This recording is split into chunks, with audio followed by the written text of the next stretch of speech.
Hey there, SCP fans. My name is Grigory Karpin, and this is Simply Creative People, the show about SCP creatives, be they authors, artists, or off-site content creators like YouTube and TikTok. We're focused on bridging the gap between various fans and serving as an introduction to different concepts and stories on the wiki. So, many welcomes to all, and let's get started.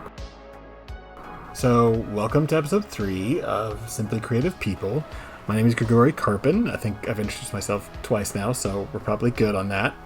But I do have a guest host today. So, sir, if you want to introduce yourself. Howdy. My name is HarryBlank. I am an author on the SCP Wiki. I am also sometimes known as Grigory Karpin. We'll cut that. No, we won't. No, but it's the we'll cut that joke, you see. We have to do the we'll cut that joke. Yes. Mm-hmm. Yes. Very good. We're going to be discussing tropes and cliches as time goes on. So, yeah, anyway, I joined the wiki in, June of 2020, and I have since then written 1 or 2 or 107 pages on the SCP Wiki, including most notably, as Grigory mentioned about himself previously, SCP-6500, Inevitable, along with Locke, Aethris, IP, Placeholder, McD, Dark Stuff, and... Am I forgetting somebody? I hate that list of 7 names. It takes forever. Yeah, that's everybody. I know, yes. I know. And yeah, that's all of us. Our lovely crowd of people that wrote a novel for the wiki. Right. So, just to explain a little bit about that joke, because the only way jokes are funny is if you explain. Right, exactly. This is the core of all humor, is explanation. But there is a running joke that probably wouldn't have made it outside of Discord or our, DMs back and forth. But we have known each other since pretty much when you joined, maybe like a month later. Yeah, something like a month after, probably. And we have so many things in common, and that it just became a joke. At first, just between us, and then became, widespread knowledge among other authors that we are the same person. Yes. So, Ip even made a comment of it in that Dado victim article we did together. We've been pretty good friends since you joined up. I would say you're like one of my best friends on the wiki. Yes, well, the feeling is mutual. I think we've talked almost every day for the past year and a half, so. I know. Like, the only person I talk to more than you is my girlfriend. We'll choose not to interrogate that too closely. We'll save that for a later episode. Well, I talk to her more, but it's, it's not direct. It's not like orders of magnitude more. It is funny how often we chat. The content of the conversations are hopefully somewhat different. Yeah, you and I are much more sexual than... It's true. It's masturbation. We're the same person. It's fine. Okay. I think we're off to a kick-ass start. Yeah, this is good. Fuck it.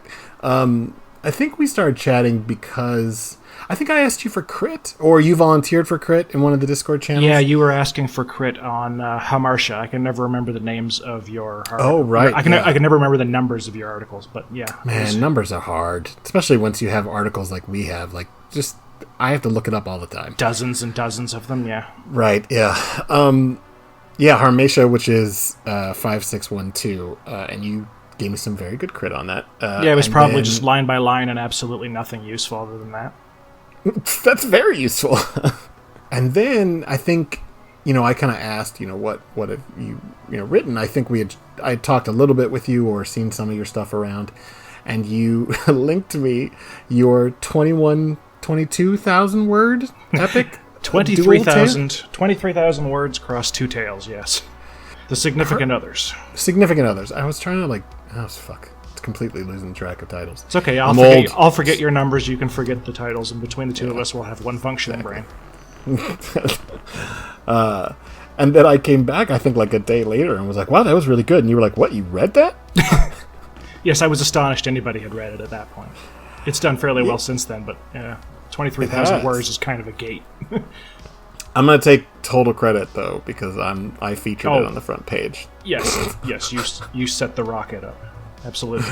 I mean, that's ridiculous. It's true. But it's true. Those front page previews do help. They do. Of course they do, yeah. But I remember when we started like chatting regularly was when I think we had some ostensible reason to actually, have a direct conversation about something like actually wiki related. And then we started chatting about like fucking DC superheroes and Prey 2017, the game, for like 8 hours. Like, I mean, we were just like it was like all of a sudden it was like 3 a.m. and it was like, what? You're the same person I am. Yes, I never run out of things to say about Prey. I just stop talking eventually. Yeah, I mean, it's a real good game. It's a real good game. Everyone should go play that game. It's fucking amazing. Yeah, just turn this off and go play Prey. No! You can listen to it and play. All right, start the fade-out music. All right, good. All right, bye, everyone. Yeah, it's nice meeting you all. So today we're going to be talking about the Global Occult Coalition, and we're going to go into some general stuff like what I did last episode, but a lot more in depth because we've got a whole bunch of articles that we think give some good insight into the GOI. And also, I just want to preface it by saying, I was really fucking surprised. Don't know how everyone, in the audience or offsite or onsite really feel about GOC, but I had always kind of felt like it was very masculine, Gears of War, bro, like military stuff. And although that stuff is there, there's also a lot of depth to it. But before we get into that, I thought, because from the very beginning I've talked about having little sections about content creation and kind of an insight into writers, or, if a video person is on, then talking about how they come up with ideas or the process. And seeing as how between us, we have something like 170 something articles, thought we could talk about, just the very basic rundown of like from idea to completion. Obviously, we're not going to go about where do ideas come from. They come out of my ass. I don't know. Who knows where ideas come from? I was going to talk exclusively about where ideas came from, so you've undercut me. Oh, well, fuck it. Go for it. Do it. No, I was lying. Oh, well, this is the basis of trust in this relationship, I guess. Yes, I lie unless it's funnier to tell the truth. That's the rule. Well, I mean, this is the secret of podcasting, I think. As long as it's funnier, who gives a shit? Yes, exactly. We don't have to be on topic as long as we make the funny jokes. Yeah. Yeah, pretty I think much. this actually should end up being a good way to discuss things, because you are fairly orderly in your thinking, and my brain is a mess, so we should be able to cover all the angles of how to write between the two of us. I like that you think that it is very orderly for me. Well, you present an orderly front. Thank you. I do not. So what Harry's talking about is, because sometimes the only other person that sees something before I post it is you, but you have looked at everything I've posted since we met, I think before I have. posting. Yeah. I believe I have. I have upvoted, I think, every single thing that you have written, and I think I read almost all of them before they went up, except for the ones that went up before I met you. And I think pretty much I've done the same, except for a couple of things where you were like coming down to the wire of your own internal timeline and just posted it, but whatever. Yes, I am a creature of my own demons. My internal timelines will not wait for anything. Fuck it. I mean, hey, whatever. I get it. We can get into the deep lore of my mental problems as time goes on. Here comes a loud noise. I need caffeine if I'm going to make it through. Go on. No, yeah, I've got coffee. I get you. Yes, this is slurping creative people. So, in terms of orderly, I will often start with an outline. And I will often, that's not where the idea comes up, but I will sort of, have like just a 2-sentence summary at the top of a page and then start putting like bullet points of things I want to put. And the reason I started doing that is because once I figured out, for me, the best way for me to write was modular, meaning I could take a scene and move it, or, so if I, conceptualize the scenes as independent things as best as possible, or different components of an SCP, then, it would be easy enough to rearrange them if they were in outline form first. I don't always stick to those outlines by any means. A lot of times I just start writing and just shit, especially with Victim, just comes out. I don't know. But yes, I do often have an outline. Yeah, that's 2 shitting metaphors in the description of the creative process so far, for those of you keeping track. Let's go for 4. Well, do I have to do 2? Because I don't know. I'm not into the scatological. I try to bring a heightened tone of humor. That's right.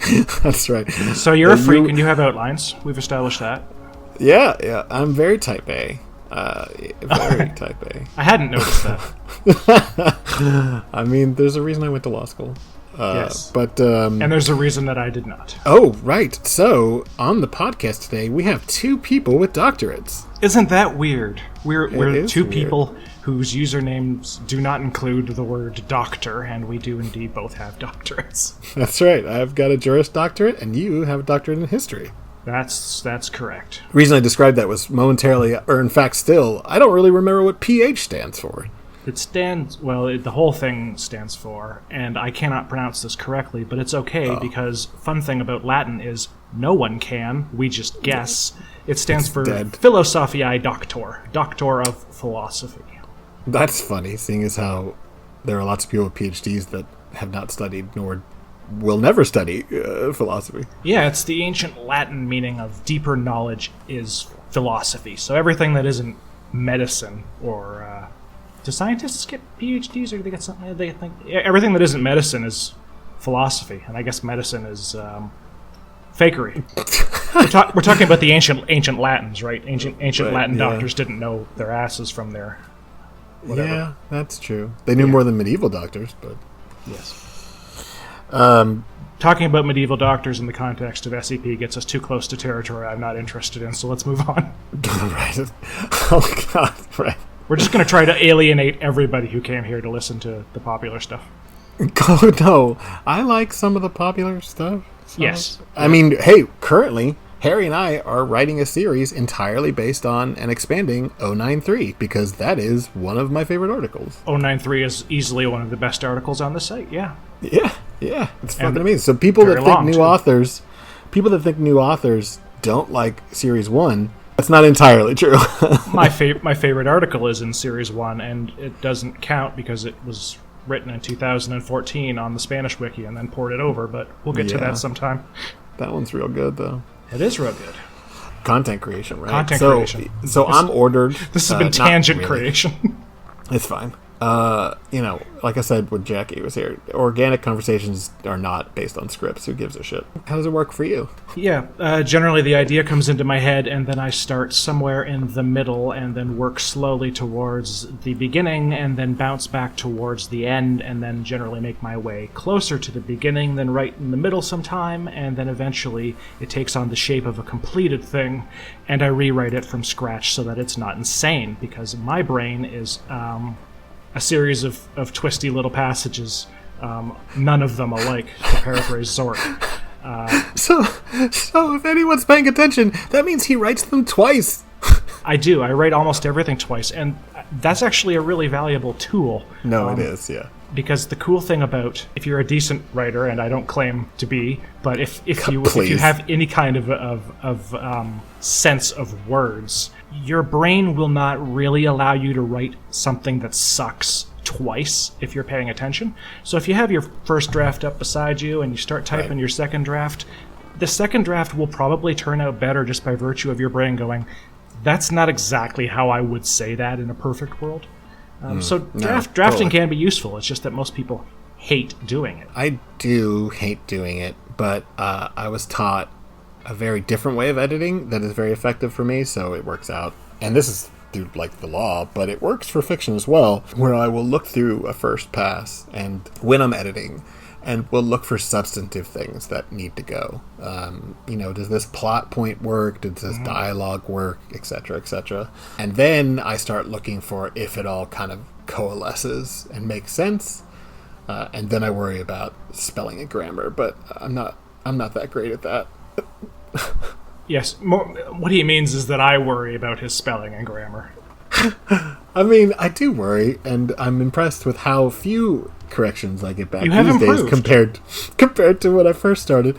But like, writing for the law is a very different thing than writing fiction, and my brain is still very full up on writing for the law, which is all about economy and not as worried about alliteration or pacing or whatever. Yes, whereas writing for the humanities tends to be a little more florid and a little bit more into the effect of the prose, so it's somewhat of a transferable skill. But you're right, you've actually gotten much better with the spelling and grammar as time's gone on, and really it's not that you make spelling and grammar errors, it's that you've just made typos in your haste to write it out. So, well, also another weird thing about me is that roughly half the articles I've written, I have written on the phone. Yes, you've been doing that a lot lately. Oh, I mean, a lot, period. It's just very common for me to go outside and, oops, and smoke, sorry. And, but also just like sit, especially when it's nice outside, and sit at in a park and type on my phone, looking like a crazy person probably, just like intensely, typing on my iPhone. But, sometimes I don't, I'll pull out the note function so I can write down a note for myself so that when I'm back in front of my computer, I can write it up. And then I go, fuck it, I'll just write that conversation out now. Yeah, see, I don't like doing that generally because I find the phone very claustrophobic. And the reason I say that is I type at 111 words per minute on my keyboard, and I do not type that fast on my phone, and my brain tends to be racing along and my fingers can't keep up. Although I've started using that swipe typing technique, which has improved my typing tremendously. Oh, sure. It's quite liberating, and I have been writing on my phone at night sometimes, but generally I prefer to have the computer and all its distractions in front of me so that I can get the maximum of nothing done each day as I write.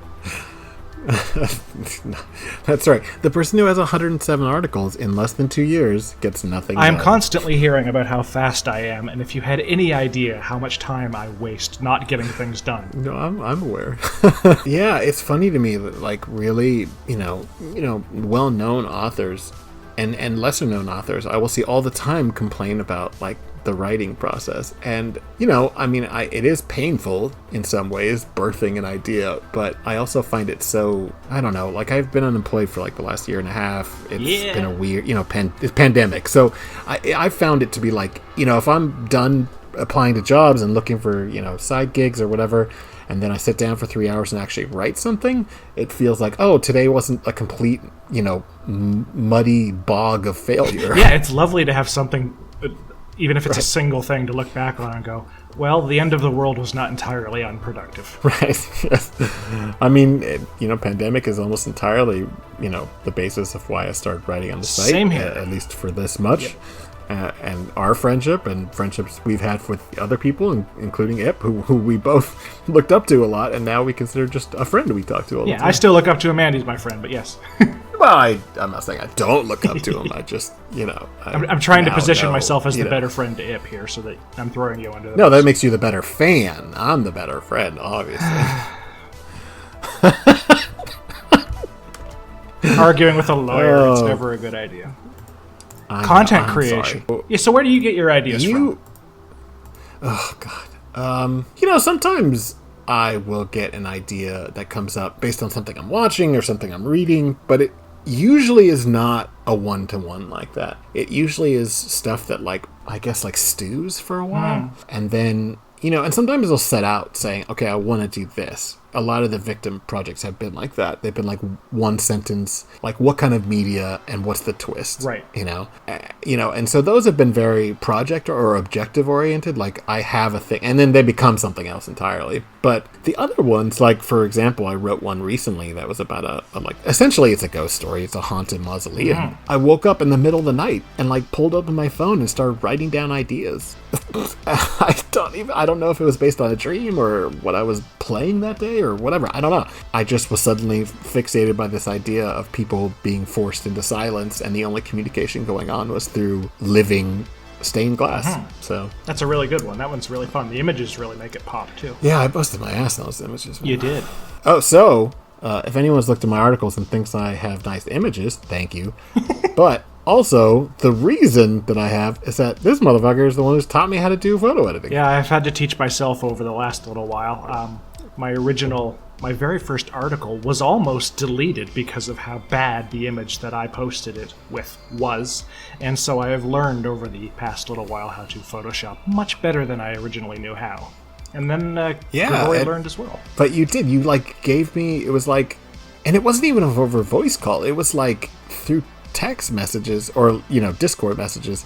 And working my way through explaining how to do really basic stuff, and then I've kind of taught myself stuff since then. Yeah, well, I mean, it's a useful ability to have, because I know there's some authors who complain that are I can't get anything read unless it's got pretty theme and a nice image, but it does help the eye when you're reading text to have something else that is not text there to help keep you entertained, especially in this era of no attention span.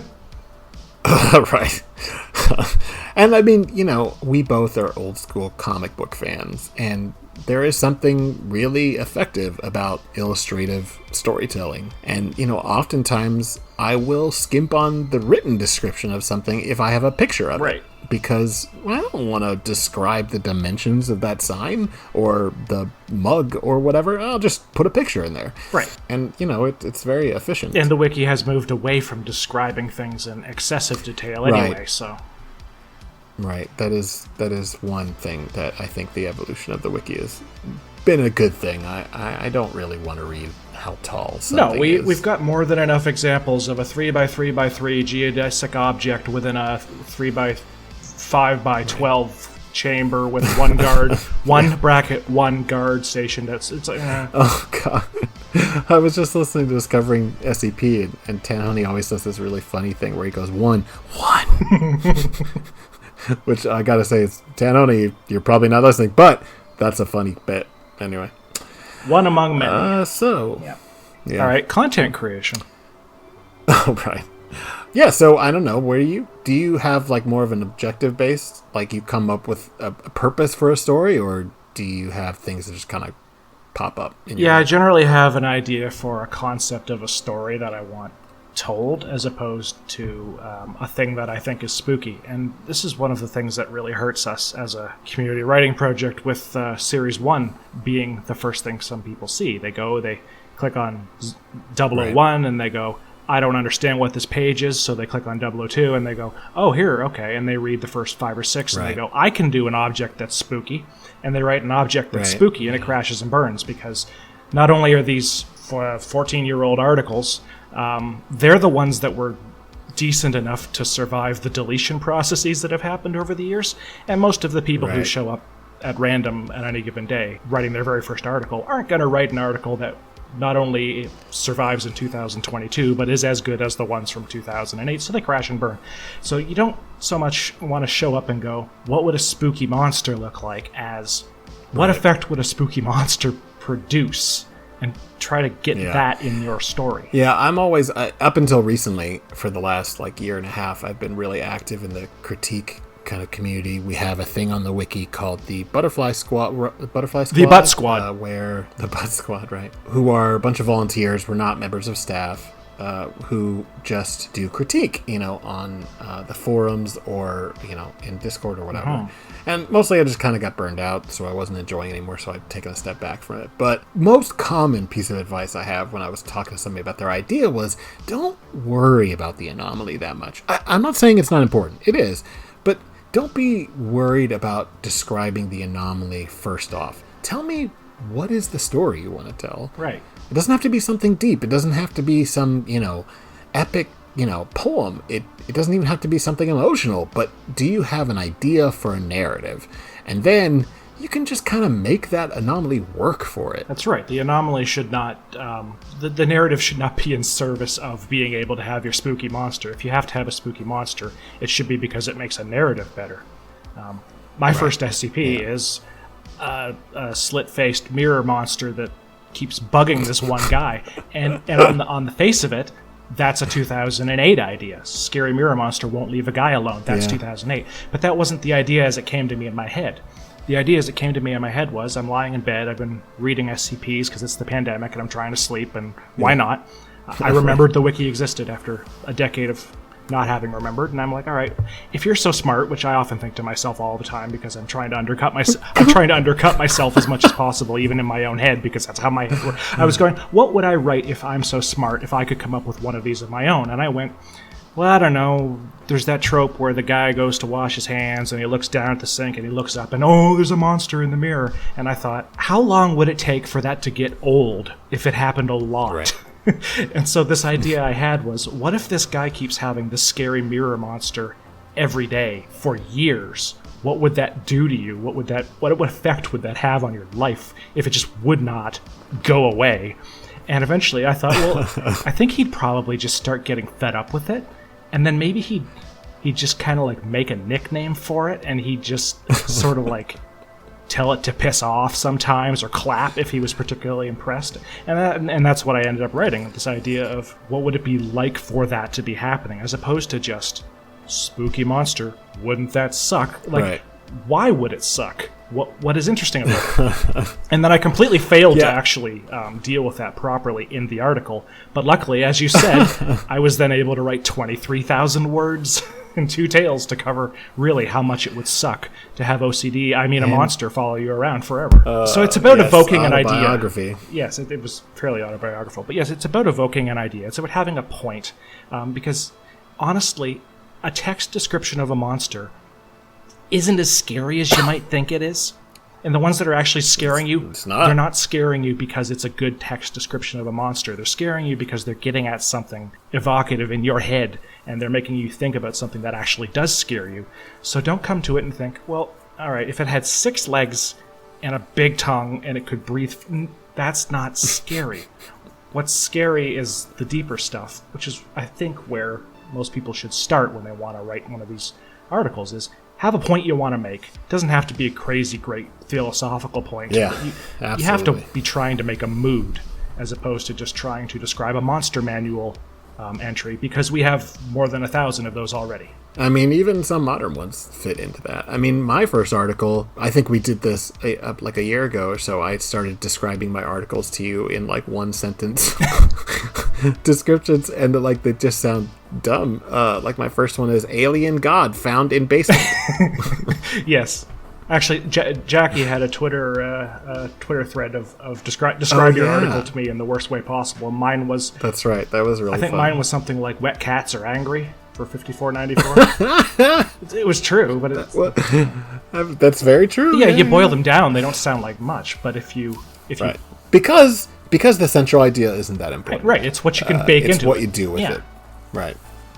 And I mean, we both suffer from making characters actually try to sound like real people, or at least relatable. Or at least entertaining. Or at least entertaining. Sometimes people tell us we have too many characters. I do. And I am always going to have more. I don't have that many. That was just targeted at me. Now, You're just trying to do solidarity. It's just targeted at me. That's right. That's right. Yeah, that was targeted at Harry. Yeah, well. But I do think that gets down to it, is that, we can sound all philosophical, but really the point of any story in any medium is, what does it make anyone feel? Yes. So like a theme, a central narrative, these things really fucking matter, even if your thing is 1,000 words about a scary monster, because sometimes the scary thing or the interesting, compelling thing is what it makes you feel. Yes, I mean, you can have a point, you can have a clever idea, you can have a philosophical argument you want to make, but you can also be David Lynch. What does this mean? It doesn't matter what it means. It matters how it makes your brain start spinning. That's what matters.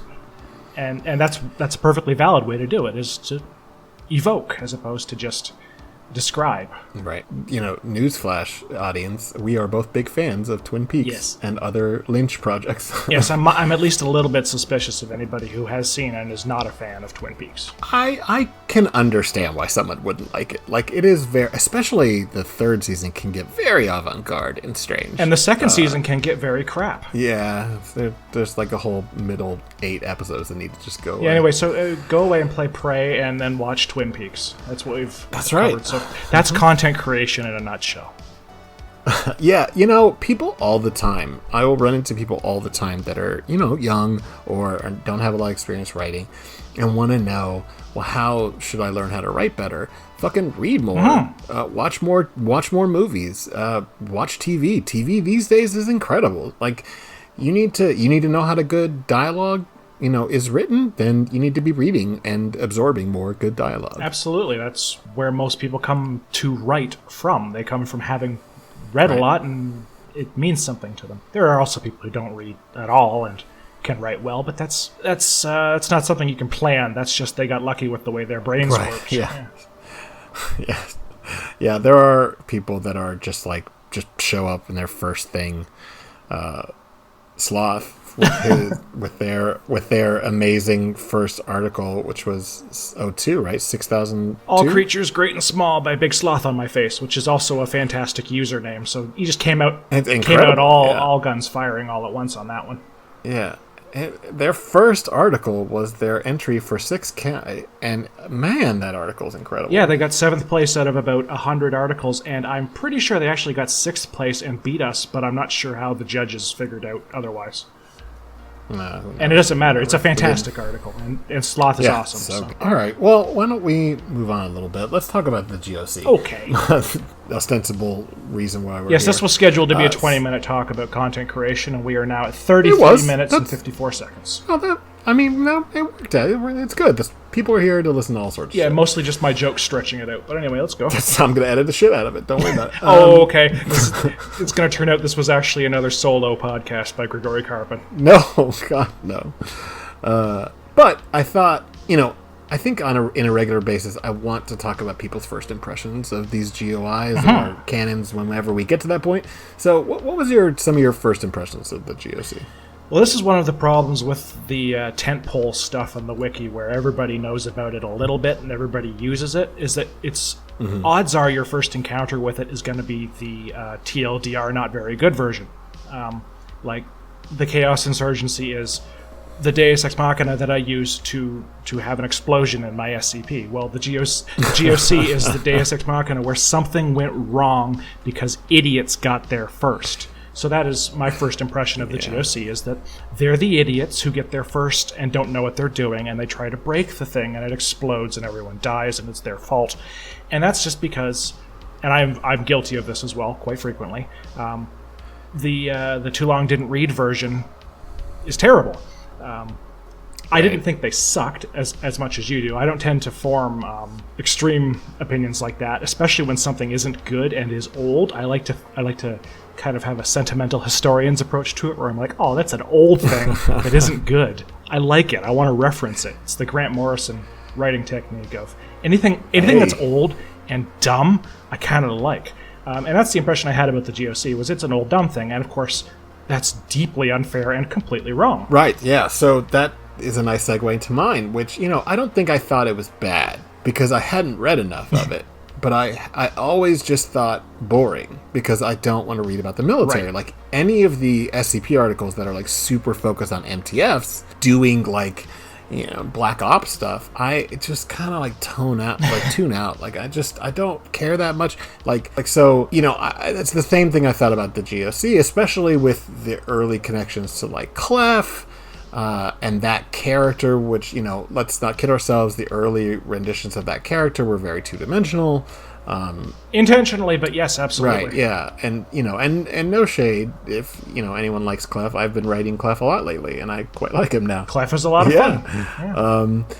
And so my first thoughts about the GOC were these are a bunch of military guys and women who are, like, just interested in fucking up anomalies.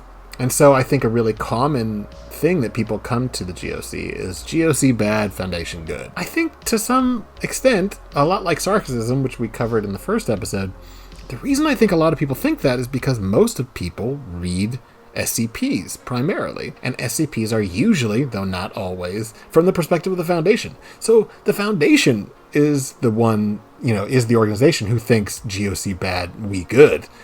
And then it just kind of becomes, that's the way it is, right? GOC is the dumb guys who killed the two ships who loved each other, and the chair that, like, that one just wanted to be a nice teleport chair, and they put it in a wood shepherd. These are two famous articles. You can find them easily. We're not going to talk about them in depth. But yeah, again, just like you said, it's like vastly unfair that I thought that, and I'm really glad that I decided to go ahead and move forward with Jackie's suggestion to do this subject, because the stuff I've read has made me realize, like, there are orders of magnitude of complicated ideas involved in the GOC. Stuff that I really like. Absolutely. That speaks to my lawyer brain in a really interesting way. So I think we're gonna. Yeah. Why don't we take a break real quick, and then we'll come back and talk about the general GOC.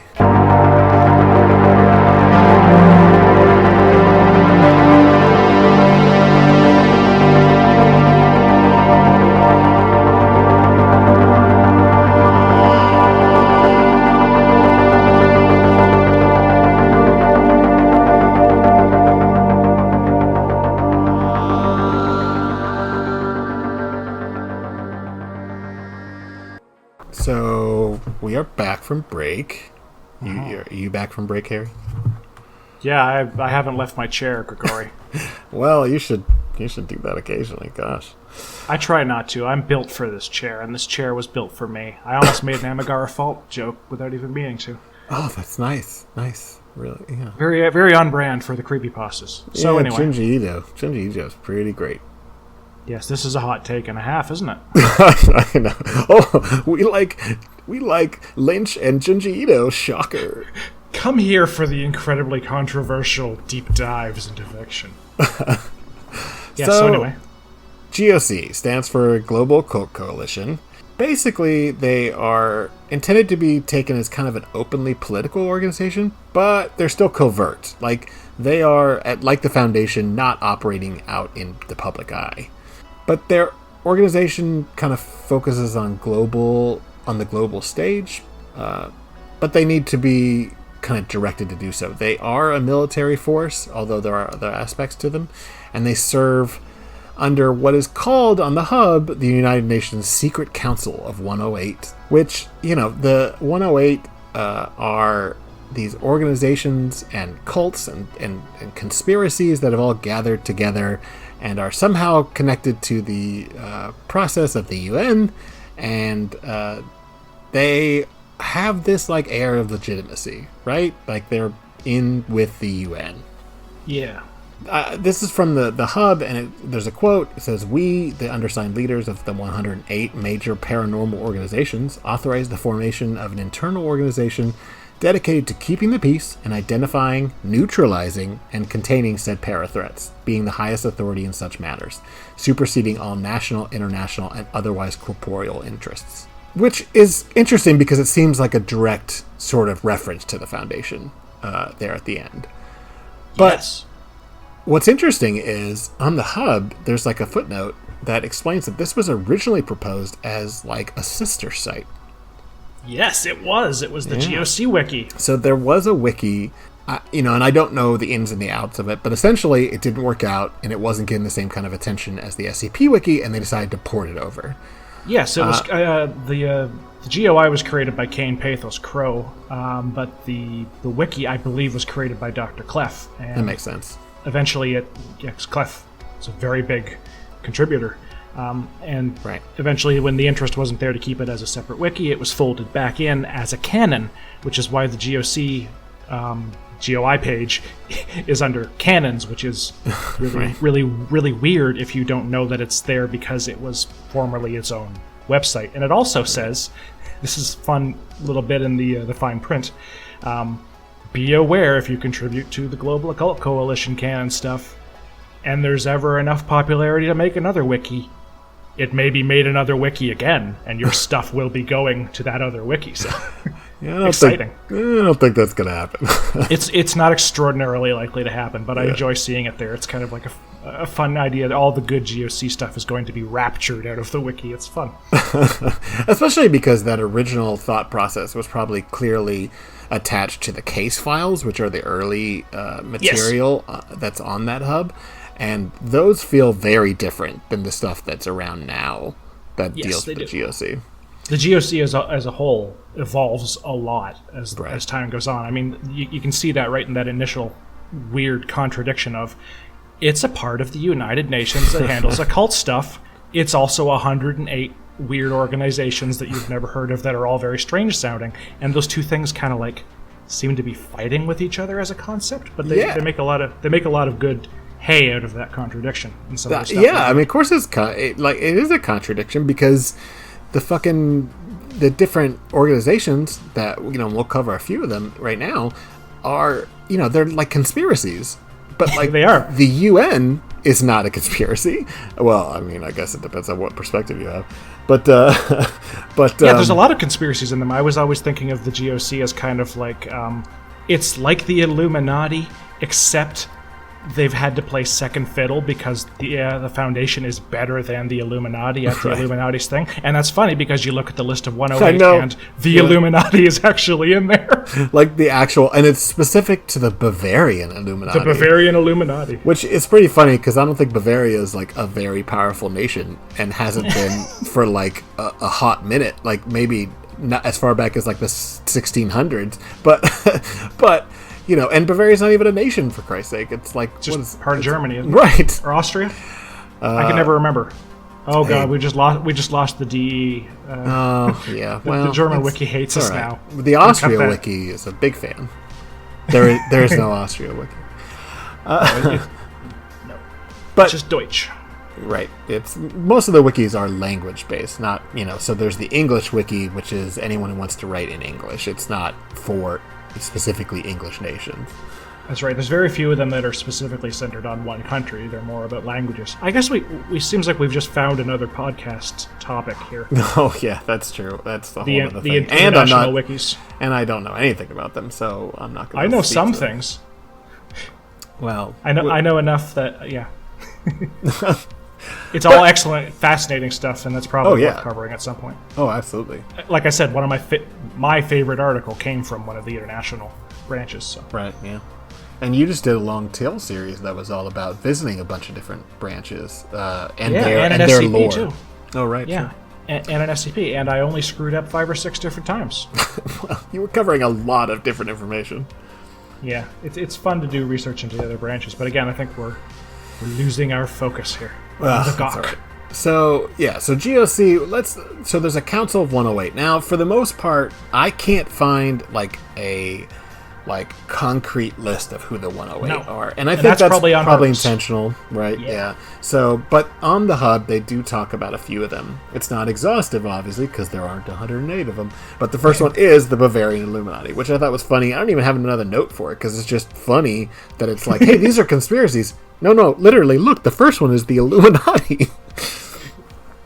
Yeah, the second member of the Council of 108 is that pyramid with the eye on the American money. That's right. I think that is the Illuminati. No, it's the Masons. The Masons. Why aren't the Masons in the list? I'm sure they're not. Because the Holy Order of Knights Templar is there, and that's... Oh, that supersedes. You're right. It's kind of the same thing. Yeah. But they've got a few of them, like, for example, the Holy Order of the Knights Templar, which is a funny thing to include in a political organization, because that's, like... They're a religious order. I mean, who knows what they are like now, but like certainly that's how they were started. Was they were this religious, army, really. They were a knightly order. Yeah. Anyway, so there's also the International Center for the Study of Unified Thaumatology. This is neat. Which is neat. And it talks about the center promoting the study of unified thaumatology, the scientific study, very, very important scientific study of magic and sorcery, which is pretty fun. I think this is always really funny because this is something you wouldn't think when you hear about the GOC. They go around destroying anomalies, and then you read more about them and you find out they are largely constituted with the largest number of thaumaturges, and they have a wizard college in their council. And it's like, wait, you guys do magic, but you try to destroy everything else. Okay. Yeah, I mean, and that's when you start thinking maybe there's nuance here that I'm not picking up on, and you look totally deeper, and there always is.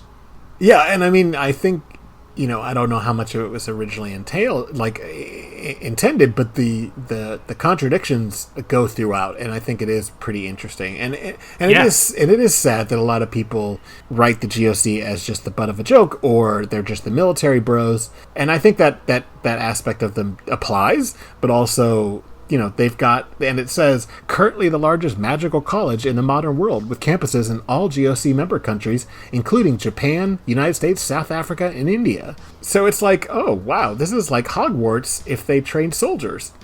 Right. It's not what you would think when you hear about the GOC's Too Long Didn't Read version from... I do think it's funny that it says the GOC member countries, because from what I can see of the GOC, they don't have member countries. They have this 108. Yes, and that's that weird conflation of the UN with the GOC. And then they've got the Servants of the Silicon Norn, or Nornir, which is a transhumanist organization. The Servants are devoted to the maintenance and worship of 3 massively powerful sentient supercomputers named Uthor, Verthandi, and Skoldir, after the 3 Norns of Norse mythology. They believe that the humanity's greatest purpose is the hastening of the technological singularity, which will lead to the birth of the true silicon goddess, a super sentient hyper-intelligence that will guide humanity to the next stage of its evolutionary journey. Perfectly normal thing to have on the board of directors of your organization, your like, UN group. It's so fucking out there. Like, at first it's like, oh, these guys are like, they're like, modern Viking. Oh, no, they're not. Computers. They're computers. Oh, and they worship like, what do you mean worship the 3 sentient supercomputers? Okay, and I think it's pretty weird that hasn't been folded into things with, like, the Church of the Broken God or something. I don't know if much has been written about the servants of the Silicon Nornir, but that's pretty fucking cool. Yeah, there's a lot of little world-building seeds, just even in the hub for the GOC. That's fascinating. And then we have the World the World Para-Health Organization, which is just, the World Health Organization, but in, anomalous stuff. And the Universalist Order of the Aesir, which is, again, just like Norse mythology in modern day. And the one that I have in my notes and what the fuck next to, which is the United Church of Satan, scientist. Which is fine, right? I mean, the Church of Satan is like an interesting thing, except for until if you pay attention to anything in the real world, where the Church of Satan is like Nazi adjacent. Like, and I'm not mincing words. Like, it literally, they're a very conservative, almost right-wing organization. And then you have the Temple of Satan, or the Satanic Temple, which are a very progressive organization. And those are in real life. So it was weird to me to see, this, globalist conspiracy about anomalies is based off Levian Satanism? Ugh. Yeah, and I'm pretty sure that at one point the leader of that Satanist part of the Council of 108 is a descendant of LeVay. I mean, I think their last name is LeVay in one of those cleft tales. Jesus. Because, I mean, not to get too political here, but, like, Anthony LaVey, who's a real dude who founded the Church of Satan in real life, was not a pleasant man. I mean, he, like, endorsed eugenics. Bad person. But you got to get to the fun part that's on the Church of Satan there. The quote. Go for it. Well, I'm not reading it. You've got it. I don't have the quote in front of me. Oh my god, okay. Well, okay, believe in the supremacy of the human self-will over all false gods, and are hostile to any and all deities. If God exists, it is the duty of humankind to kill it. Like, how cool is that? That's a good line. It's a good line. If God exists, it is the duty of humankind to kill it. I like that because, that would get me up in the morning at that job. I mean, for close listeners, that's not super opposed to what the Sarkics believe. But, they are more progressive, in my opinion. I am contractually obligated in every article I write to mention the words achromatic abatement. Grigori is contractually obligated in each podcast to say the word Sarkic at least once. Which is so funny, because I have this reputation for being one of the Sarkicism authors, and like less than 1/10 of the shit I've made has even mentioned that word. Yeah, you've got like half a dozen things with Sarkicism. Right. It's like, and like a couple of them just mention it like as an offhand thing. It has nothing to do with the article at all. Well, anyway. So I thought it was pretty interesting that they actually break down the divisions of the GOC, and they have 3 main divisions other than their command structure, where one of them is physics, and the other is psyche, and the last one is Ptolemy, 3 Ps. And physics is, it's the action arm. It's equivalent to United Nations peacekeeping forces. They're tasked with observation, investigation, and neutralization / sometimes capture of threat entities, or TEs. They are made up of like assessment and strike teams. They have investigators, and they have essentially teams that are literally what you imagine when you talk about the GOC. They're just a bunch of soldiers, maybe magical soldiers, but the point is they're showing up to fuck shit up. Yes. But that's like one of 3, because the other 2 I think are really interesting. They've got the Ptolemy division, which is a support, and it's tasked with supporting the other arms of the GOC, but also maintaining smooth operation of the organization, both logistics and research and development. And some of the tales / SCPs that deal with the GOC have them in like mecha armor, like power armor stuff, like a space marine or something. When you read stuff by Clef talking from the Foundation perspective about having to maybe face the GOC in the field, it sounds like they're coming at you with mechs and shit. It's just like straight up like Robotech stuff. Oh wow. Okay, I'm sorry to everyone listening that was born after 2005. What a dumbass thing to reference. Robotech is really old, but anime. It's a very anime thing. Yeah, well, I got my name from my username in Mech Warrior too. So. Oh, nice. But I think the most interesting. We're really old. Yeah, we're both pretty old. But I don't have a lot of time left. Oh no, we're gonna die any second. Like maybe during this podcast. Yeah, that could be fun. Keep listening. I don't know who's gonna upload it, but. Yeah, no, it'll just be for our families, I guess. So the last division is Psyche, which is like, at first you read Psyche and you go, oh, these are probably psychics and spies. And it's like, no, it's not. This is the diplomacy arm. And the idea that the group of conspiracy-led, soldier boys are like, have this diplomacy arm is like fascinating to me, which I don't know if enough, a lot of things are clearly not using that as the subject matter for their articles. But I really find that fascinating because it says they're tasked with liaison with the paranormal community and maintaining peace between humanity and the occult powers. So right there in their fucking motto, or whatever their mission, it's pretty clear they're not here to destroy everything anomalous.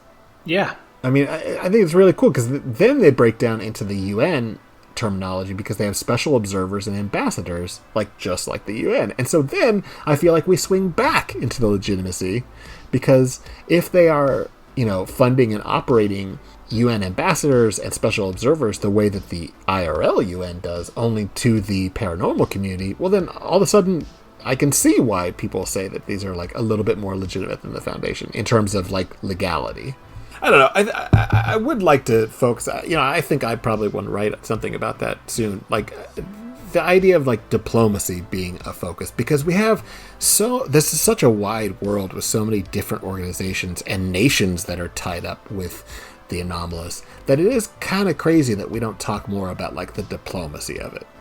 Well, it would be very convenient if you had started writing a tale series that ends with the GOC suffering a political embarrassment that you could then, use that to take. Yeah, that would be good. I should do that. If you had just fairly recently uploaded the second tale in a series that ends with the GOC, yeah. Yeah, which is pretty much where we're going with that is, So, I don't know, a lot of listeners probably are not aware, but we and some of the other authors behind 6500 and some other authors that weren't originally involved have launched a canon that continues from Inevitable. And if you know anything about Inevitable, you know that there's there's kind of a dual choice towards the end. Well, the end, quote unquote. What was originally meant to be the end. Right in the middle. Which is right in the middle now.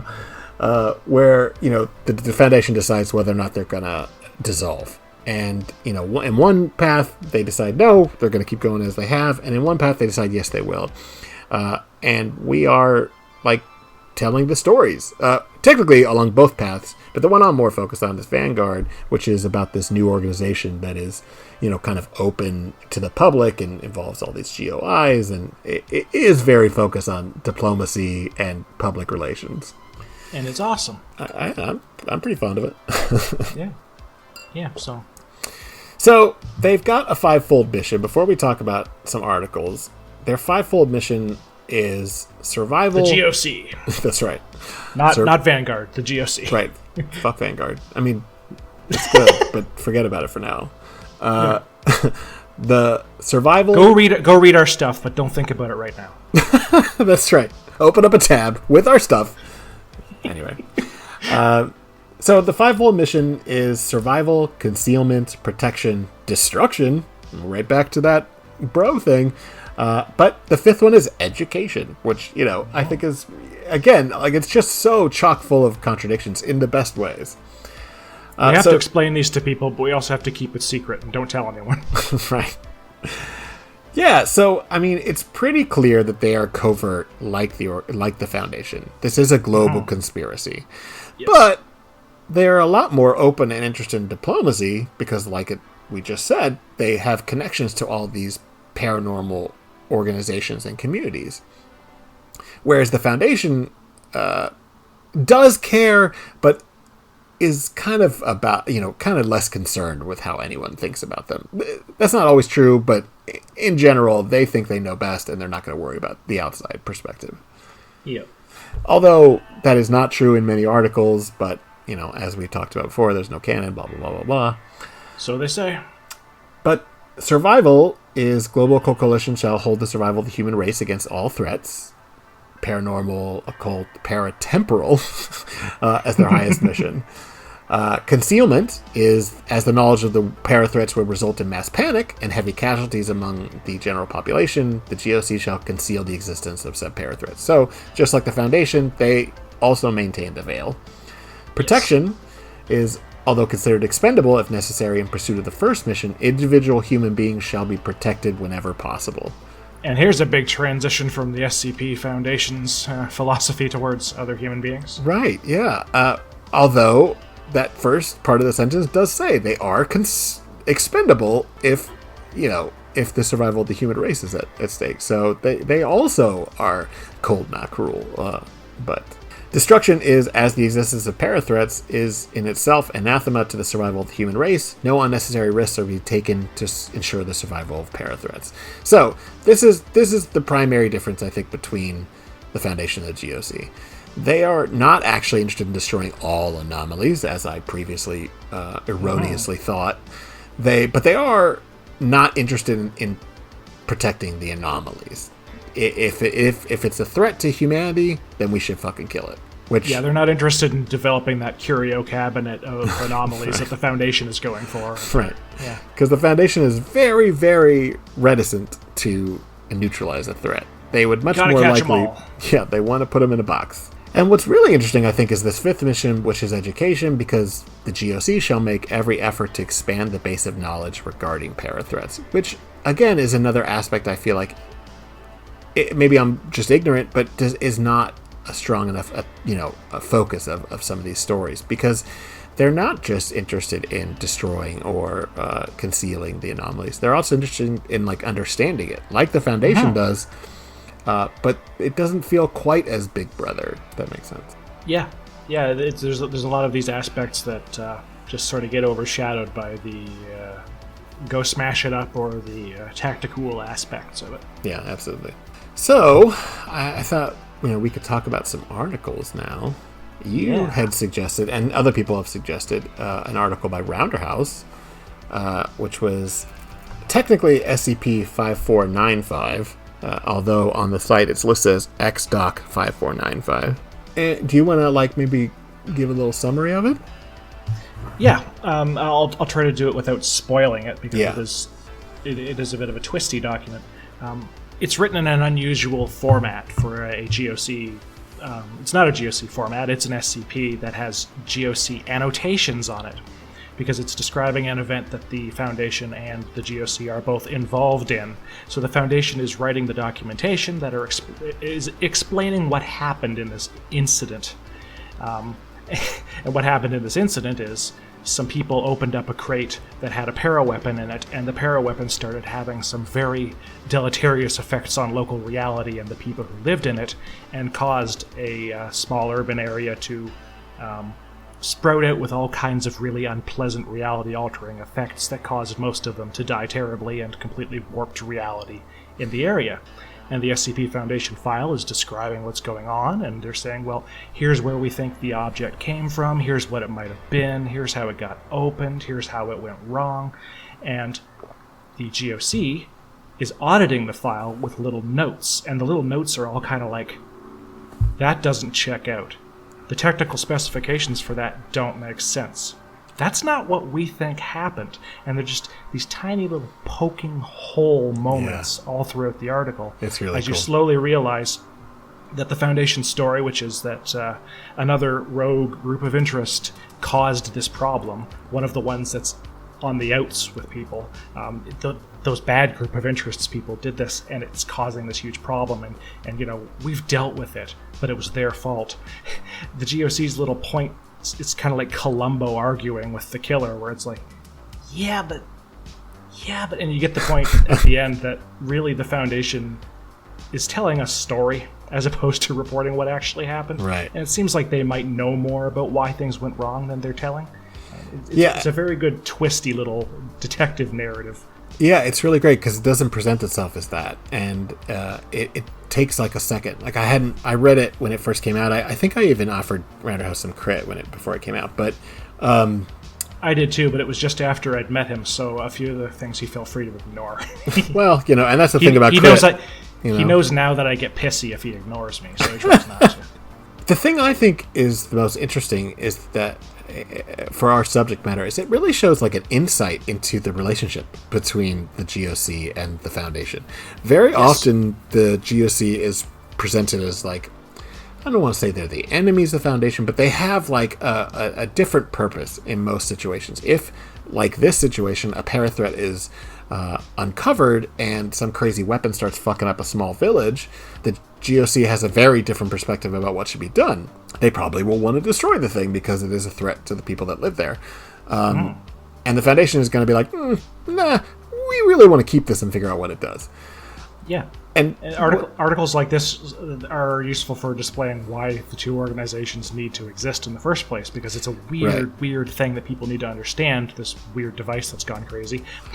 There's a twist in there, but we'll leave it to the readers to read it. But the GOC's desire to maybe stop the loss of human life due to these things, which the Foundation is not nearly as interested in, it's kind of important.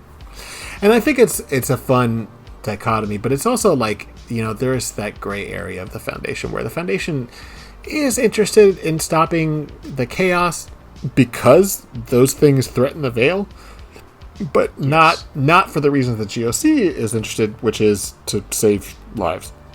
Yes, the GOC is operating under the United Nations Universal Declaration of Human Rights, and the Foundation is like, dead people aren't a problem. It's only a problem if live people hear about it. Right. I thought one of the coolest things that Rounder did in this is these notations are not only footnotes, which are kind of from the GOC's perspective as well. There are also these little portions of the text that are highlighted in blue. And if you hover, on mobile, if you click it, or on the PC, if you hover your mouse over it, it'll pop up these sort of secondary thoughts from the GOC's analysis teams, like you said, like, well, this doesn't actually make sense what they're telling us. Or, here's why it doesn't make sense. Or here's why this isn't a thing. Like, and it's just, what's fun is that it doesn't tell you outright that this is about a group of people trying to figure out a mystery. That you have to like pay attention to the blue text to realize that it is somebody in another organization trying to like dissect, essentially what is propaganda. Yeah, it's great. It's like the parent has walked into the room, the lamp is on the floor, the lamp is broken, and the parent is like, give me your explanation for how this lamp ended up broken. Right. And the kid's given their little statement, and the parent's looking at the statement going, how stupid do you think I am? So, yeah, like, why would you need to explain that aspect of it? Also, where did you get this information? I mean, so the whole article is full of first-hand accounts, which makes sense because there are survivors of this event, but it also doesn't make sense because it's unclear who the accounts are from sometimes. You can kind of put together some, like, context clues as to who's speaking, but it's like a whole village, so it's not like it's only 3 people involved. And you start to wonder, like, wait, if they're describing this thing that happened, shouldn't they be dead? Like, like they talk about these events, like, continuing to push forward until, like, reality is falling apart around it in some very descriptive ways. And it's, like, not even disturbing. It's just kind of like, wow, that's weird what's happening. And if someone was there as a first-hand witness of some of those events, they probably would not be around giving a statement. My favorite bit about it is a bit of it's simultaneously clever writing and also fourth wall breaking, because at one point the description of the effects is so detailed and scientific that the footnoter goes, how the fuck did they get that information from anybody? Like, do they just know how these devices work and that's how they're able to intuit? And it's simultaneously the fourth wall breaking thing of, why is it that sometimes the logs in interviews seem to have information that really the author is sticking in there because the audience needs it, but there's no way the Foundation knows it? And it's also, why is it that the Foundation seems so very capable of describing this event? Why do they seem to know exactly what's going on? Right. Why is the narrator like this well informed? Exactly. Yeah. Why is it an omniscient narrator in such a weird reality bent place? Right. And I mean, especially given the fact that we're supposed to believe these are grounded, like, scientific / almost government reports, in universe. Right. But that note specifically was so funny because one of the lines of that note is them saying, well, either the Foundation has way more advanced technology than we have that we just weren't aware that they had, or maybe they're a lot more familiar with this type of reality warping than they have let us know beforehand. And that's your first wait a minute. Yes. What's going on here? The fun thing about the Foundation and the GOC in this mode is they're kind of there's an iron curtain between them. There's the West and the East. And they're both here's what I think the other guy can do, but I don't know. Yeah. Because they don't, right? I mean, it's not like the GOC is being invited over for tea. Nope. But anyway, I highly recommend it. First of all, almost everything around our house. Almost everything around our house is written. I enjoy. It's always a solid recommendation to say go read Rounder stuff. But this one is especially good for the GOC, I think. And it's a fun article, too, because it's a format screw, which, for anyone who doesn't know, means it's not written in the format you would expect from a main list SCP. It plays with it, in this respect, being a co-authored document. Format screws, if you can have a good reason for doing them, are a good reason to break the format once you've gotten used to how to write the format in the first place, which obviously Rounder House does, being one of the top 25 authors on the wiki. Right, yeah. But there's some other articles we wanted to talk about, one of which is actually 3 articles, but they're very short, called Case Cold Harper, and it's on the GOC hub, or at least the links to it are, where it is a 3-part tale series focusing on one anomaly that the GOC is trying to handle, also the Foundation is trying to handle, but never really goes into what the anomaly is because that's not really the point. And this is a perfect example of what we were talking about earlier, that the point of the tale series is to kind of illustrate how real world geopolitical organizations would handle end of the world scenarios. And yes, it's a very, very cool one. Yeah, it's written by Spike Brennan, who wrote one of my favorite, although not everyone's favorite, 001, God's Blind Spot. And he wrote this from 3 different perspectives in 3 different time periods. And it's just these tiny little windows into what was probably a larger file that we never get to see. But the first one is about, the Allied, I don't think it's the Foundation. I think it's the OSS or something like that. During World War II, analyzing some Nazi documents that talk about a expedition to the Antarctic that found something that they refer to as her. And is clearly something that is so horrible that they can't even figure out how to kill it. And they brought it back to somewhere in Europe so that they could, weaponize it. But they failed so completely with that they're just trying to think of how to contain it. And we don't really get to see much about it at that point. But all we do know is that even these weird black magic Nazi types are oh shit, we can't control this thing. Yes, and it's got a great deal of verisimilitude in it because it's got historical domain characters, Nixon and Carter and such, and Kissinger and Haig, and because the next part of the tale takes place in a briefing room in the White House in 1972, under the Nixon presidency, where Nixon is basically ordering that if this alarm goes off, and I don't remember if it was actually Case Cold Harper, it was some code word goes off. Yeah, it's Cold Harper. Okay, then everything that we have except for the subs that carries a nuclear weapon needs to be pointed at this island, because if we don't do that, then we're all going to die, and probably we will anyway. And you start to realize through this conversation that whatever it is, which is on an island off the coast of Russia, which was a nuclear test site under Khrushchev, that it wasn't a test site, that was them trying to contain whatever this thing was, which is implied to be the same entity that the Nazis took out. Yes, they dropped the Tsar Bomba on it to try and contain it, and it didn't work. Right. And all they, and either the Foundation or the GOC, well, actually, no, it's the GOC at this point, are the ones that man the facility that are keeping this thing contained because they can't figure out how to kill it.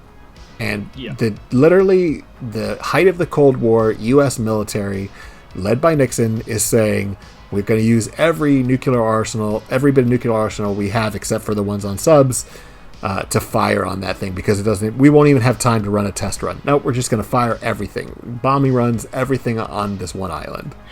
Somebody at some point says something like, well, we're going to have nothing left to fight the Russians, and the answer is, if we have to do this, there are no Russians at this point. Right, yeah, because they're the first ones who are going to attack this thing, and they're going to be dead already. That's right.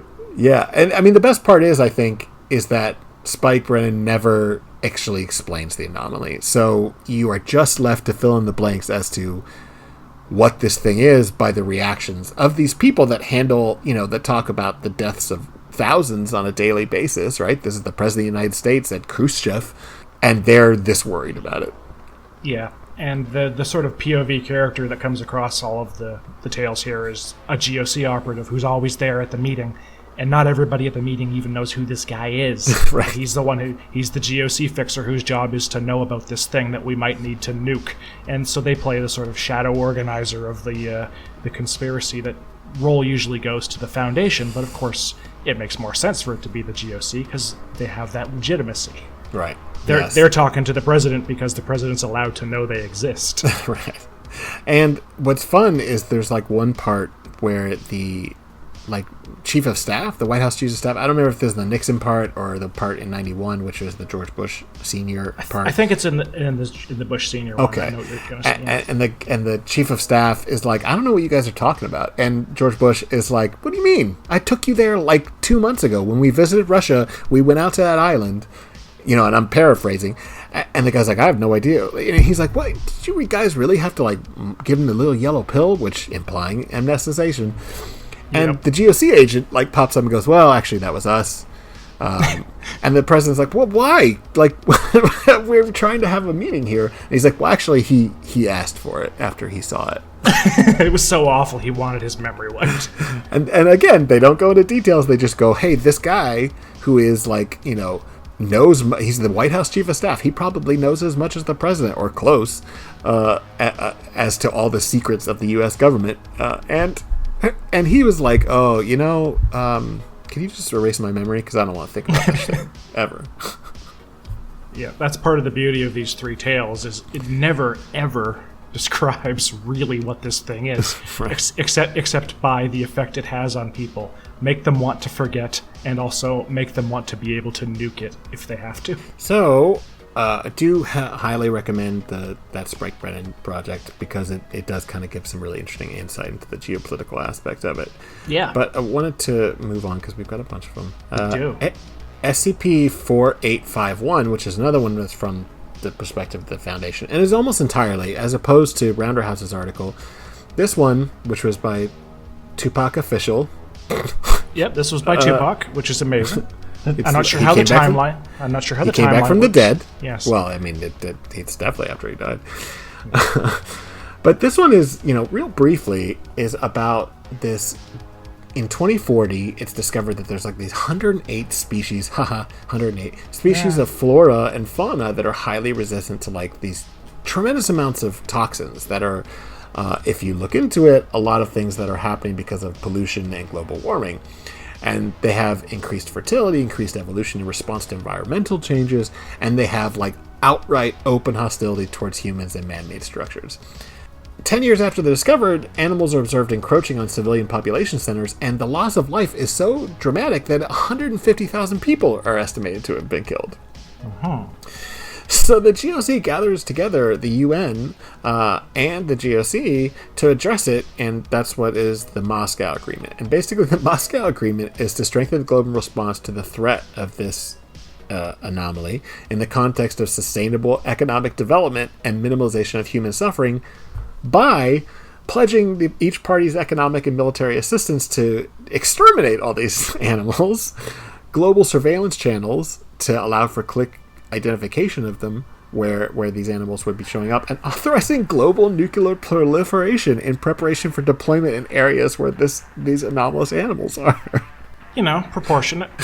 So, this is a group of animals that is so hostile to people that they're killing hundreds of thousands of them. And so the the world governments have decided that they could possibly blow up the entire planet to kill a bunch of birds, essentially.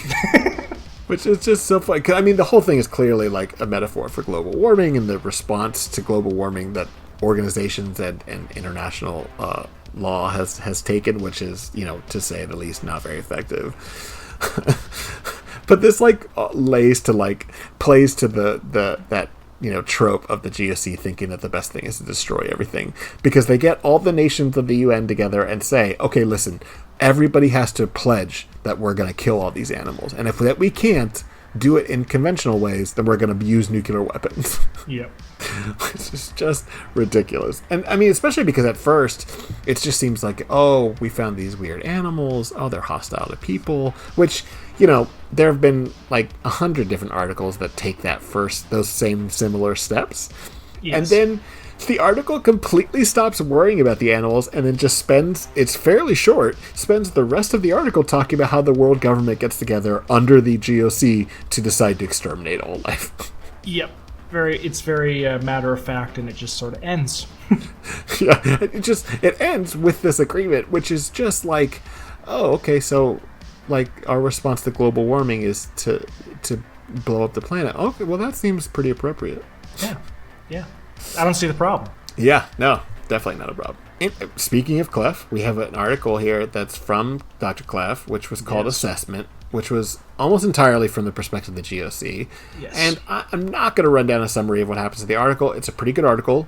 I recommend reading it. But I did want to read out some of the dialogue between a assessment group from the physics division of the GOC, because I thought it was like a really interesting insight into the way the GOC views the Foundation. Yes. So first of all, they start off with going on about how the Foundation employs like D class, and so if we find ourselves in a situation where we are facing up against the Foundation and they've utilized D class, we don't have to worry about it. We're in a good situation to figure out how this anomaly works, take it and get out of there, or kill it or whatever. But it says, and then there's this conversation, if we run into an MTF, we let them take the parathreat. We shadow them, we log the capture, try to gather as much information, but we don't get close. Yep. And somebody responds, well, don't we have any diplomatic channels with them? Any contacts? Any agreements? The Coalition does, we don't. A few former GOC members have gone over to the Foundation and vice versa, and there have been a few times where our organizations have been in agreement about a particular course of action and ended up working together. On the other hand, the Coalition's official stance to the Foundation as a rogue organization gets no official recognition by the Council, and especially no invitation to join the Coalition itself. Yes, and part of that is because of that D-class thing, because it's a violation of human rights. I love that bit about how if they send D-class, we don't have to worry about it, because what they also say is the reason you don't have to worry if they send D-class is D-class are just criminals who have been conscripted, who don't want to be there and don't care, and they're not going to be a threat because they're the worst possible employees. The Foundation's just reaping what they sow by using criminals. And it's like implied that like if we did come across an investigation by the Foundation that was being run by a D-class, like, we just gonna, like, get them out of that situation. Yeah. Because what are they gonna do, fight us? No, they want us to take them. Yeah, they're in jail, but it's kills you jail. They don't want to be there. They'll be happy to leave their terrible job. A fairly recent article by Yossi Posse and Dr. Shoulder, who is a new... I think they have a fairly heavy presence in the Dank Memes from Site 19 subreddit. Mm-hmm. But I think this might have been their first article, but I thought it was pretty good. SCP 6442. And essentially, there's a lot to this article, but the parts that I thought were really relevant to this conversation was this focus on the GOC. Yes. And it's about this anomaly that is like an inscription.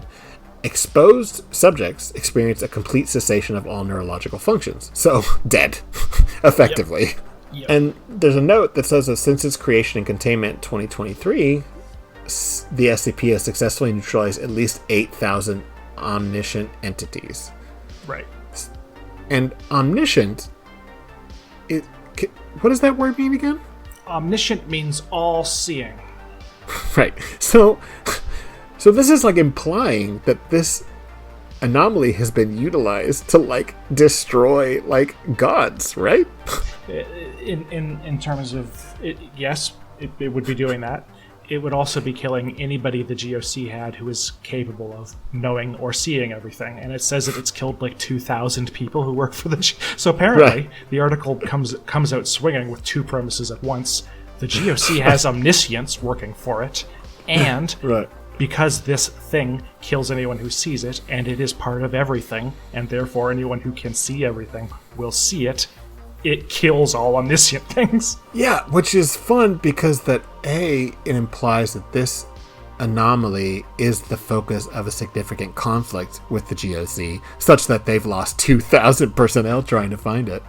Yes, and they just keep throwing themselves at it. Somebody in the comments calls it just the GOC chucking up like a meat grinder of people at this thing. And then what I thought was really interesting was the comprocs are like really complicated. And sometimes when you see that, I kind of groan. But, and by that I mean comprocs, I mean special containment procedures. Most articles on the SCP Wiki will start with special containment procedures, which are, just as they said, they are the procedures for which to contain the anomaly. But sometimes they're used in like really effective ways, like here, where they focus in on these like different like contingency plans if the anomaly was to get out of control. And my favorite line is, should the United Nations GOC be successful in retrieving the anomaly, all attempts are to be made to neutralize the object to prevent the organization from developing a hypothetical inoculation. Yes, if they find out how to not be killed by this thing, we'll want to destroy it. Meaning our entire, or at least part of the entire point of containing this is to make sure we keep fucking with the GOC. It's lovely, isn't it? It's a really good article, especially if I think that is Dr. Schulder's first article. I mean, Yossi Posse helped as well, but omniscient I think means all-knowing as opposed to all-seeing. Whether there's a word for all-seeing, I don't know. But yeah, I think that's what they mean, though.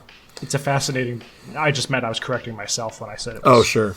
All-seeing. Well, I thought that was interesting because, like, I didn't read that as, and it could be implying, I don't know, I didn't ask the authors, but I didn't read that to mean that the GOC literally has like godlike beings working for it. I thought it was more like psychics, Yeah, I think they've probably got remote viewers who are tripping over this thing. Right. Yes. That's what I was thinking, was like remote viewers, like people that like can focus in on an idea or a concept and see, quote unquote, see into the distance of miles and miles. I would imagine there's probably a lot of people who are getting free semesters off at all those wizard colleges that the GOC works at because their roommate at the dorm in the wizard college died because they remote viewed this SCP. Right. It's probably really sad to learn remote viewing. I'm sure not a lot of people survive according to this one. Like, I just like the idea that, like, first of all, the article like proposes the existence of remote viewing without saying it. Yep. And then that this anomaly has maybe not been designed for this purpose, but is being utilized for the purpose of killing anyone that comes looking for it. Yes, it simultaneously goes, there's a widespread thing you didn't know about, but don't worry, we've taken... Which is kind of like SCP-1000 in a sense. Yes. Guess what? There used to be something. Right. Not anymore. And then, before we go, and that implies this is going to be quick, and it's not because there are 3 articles, but I wanted to talk about Third Law. Oh, yeah. Third Law is a canon that was, as far as I understand it, was created by a few people: Green Wolf, Chewbacca, Nat Voltaic, and Chow Sarah. I could be saying that wrong. And a random day. And a random day, right? And it's like fascinating, and it like has a pretty significant focus on the GOC and the Foundation in terms of global like geopolitics. Yes, Third Law is excellent. Yeah, it's really good, and I regret that until now I really haven't read much about it, except for this first one we're going to talk about, which is one of my favorites, which I didn't even know was part of Third Law, which is SCP-3457, or in my notes, The Right of Solomon, or So You Want to Be a God, eh? In the comments, it's pretty clear that they're like, some people have like a problem with this article, and it's fair because it's really just, it's a very dry description of like contingencies and history. But the anomaly itself, for once, is like the shining star, in my opinion, because it implies that the concept of God is like a man-made thing. Yes. Not just the concept, the existence, the actual existence of a God is a man-made thing. So this Right of Solomon is essentially, completing it allows for the quote-unquote arbitrary reassignment of thaumaturgic capabilities, as well as making fundamental changes to the nature of thaumaturgy. So what that means is magic will be completely redefined by doing this right. And it also enables the user to gain complete control over the distribution of occult abilities of the human population.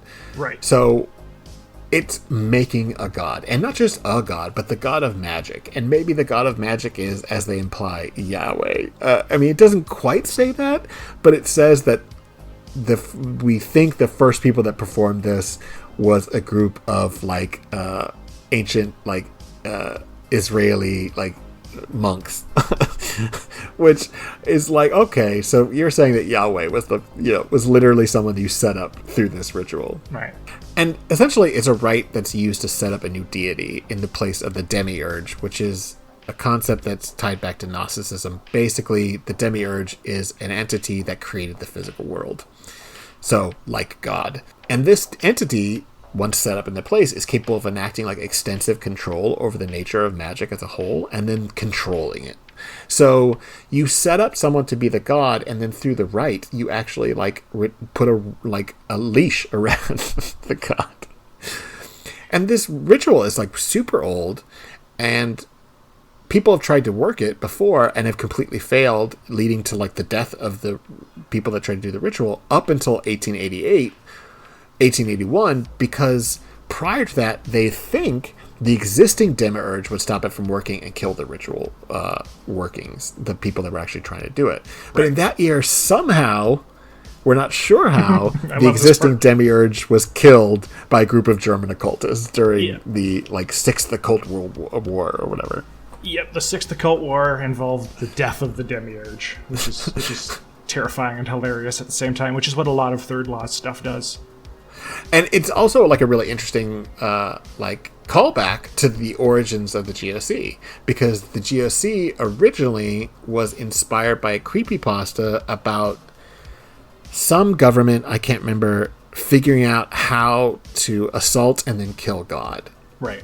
And the interesting thing about the GOC in this article is that the GOC and the Foundation sort of have an uneasy truce because of this anomaly. Because to do the ritual, you have to have certain physical objects. And then also to do the ritual, you have to know how the ritual works. And the GOC knows what objects are needed and how those objects can either be controlled or the artifacts can be controlled. You know, what makes it an appropriate artifact. Only the GOC knows that. And the Foundation, which this article is from the perspective of, they only know the details of the rite. And so they have this joint operation launched by the Foundation and the Allied Occult Initiative, which is essentially what the GOC was prior to World War II, with the goal of preventing anyone's completion of this ritual, because there were some Nazis who wanted to try and make it work during World War II. Yeah. And it's interesting because it ends with like world building, which is not that common on the SCP, where like, you know, most of the time there's a crazy twist, or, you know, the narrative has a purpose. But this article ends with like an agreement, like essentially like an international agreement called the Cologne Agreement, to keep the GOC honest by auditing and identifying people who know about the ritual within major occult organizations, including their member orgs, because the Foundation doesn't want to make sure that, or wants to make sure that no one in the world actually knows how this ritual works. Yeah. Which feeds into third law because that Cole agreement is the basis for an entire understanding of like the paranormal world from a geopolitical perspective. Third law is one of the only actual things on the wiki that really puts in the homework on figuring out paranormalcy and the organizations and the way that they work together, and also how magic works, which is part of the extreme appeal that it has as a canon. Yeah, because it's like weirdly grounded while also being entirely about magic. That's what I love about it, because it's grounded. You look at third law, and if you've read enough of it, you can go, this is grounded. But it's not grounded because it takes what other people do in a complex fashion, and it does it simply. It does not. It's not grounded because it deals with less crazy stuff. It's not grounded because it deals with smaller scale stuff. It has more crazy stuff. It has a bigger scale. The reason that it's grounded is it has a detailed approach to the insanity. It goes, how does magic work? What are the rules behind the magic? How does this insanity function? And what effects does it have? What is the feedback loop of magic? If you cast a spell, where does the rest of that energy go? And it actually has rules for explaining it. It has models for understanding how its magic works, what's happening, and why, and that makes the world feel like it makes more sense, makes it feel less hand-wavy, makes it feel less a wizard did it-esque, because basically, third law puts in the extra homework to make you believe a man can fly, and that's really cool.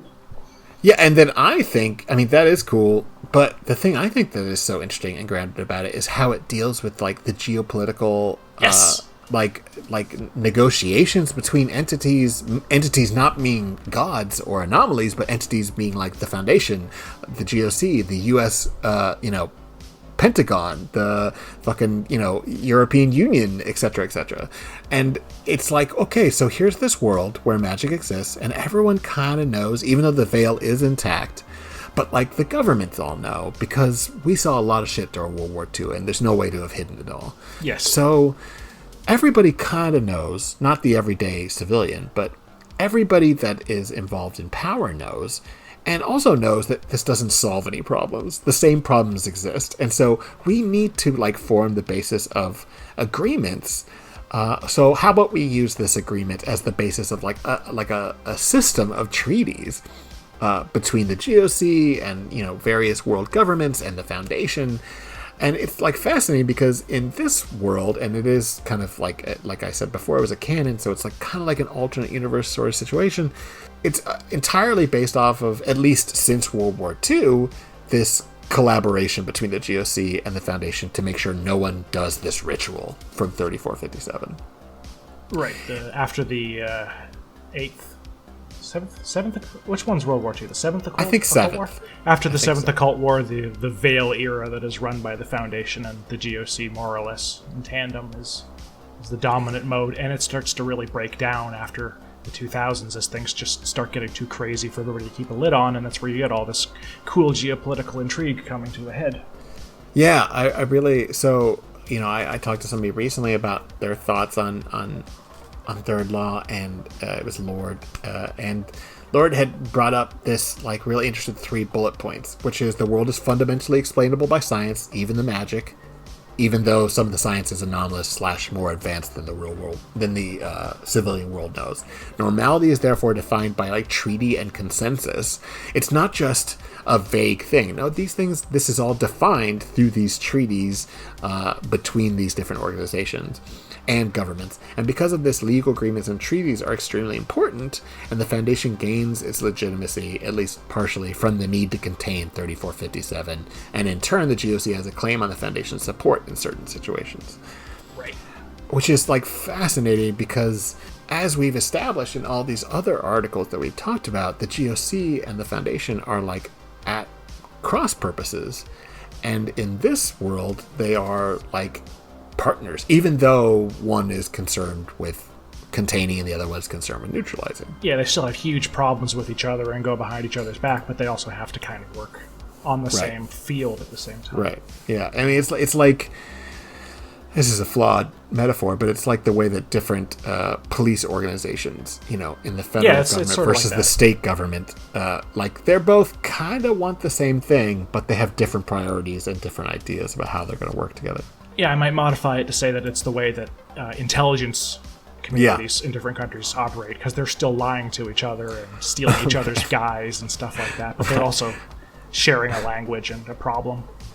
Like, there are levels of conversation where the U.S. government, like the CIA and NATO, are on the same page. But there are also levels of that conversation and relationship where they are 100% not at the same page because they're lying to each other. Yeah, and that's part of the beauty of it. Third Law has a lot of that intrigue in it, and it has a lot of magic in it, but it also has a lot of human character stuff in it because it does all of this homework to tell good stories. Third Law stuff is not, here is a legal document. It's not, here is a scientific description of magic. It's, we did all of that work in a, Grigori doesn't like the Lord of the Rings, but in a Tolkien way, where we set up all of this background stuff beforehand so we could tell our story and our world would feel believable. And so Third Law stuff is actually really fascinating. The best thing that I've read so far is a tale series by Greenwolf called The Phoenix, the Nightingale, and the Magpies, which is full of this geopolitical stuff. It's full of this crazy magic stuff. It's full of this grounded detail and this early career Tom Clancy, where he still knew how to tell a story, but also knew where to pepper in technical details thing, which Clancy later stopped learning how to do, unfortunately. Oh, yeah. But, well, that's because his audience didn't care for it. Yeah, they just like reading technical manuals. Right. But Greenwolf's tales and a lot of the stuff that's written in Third Law has that. It's got that believable, grounded detail stuff, but it's also interesting character stuff, which is also what Clef did. Clef has a lot of that tactical stuff in it.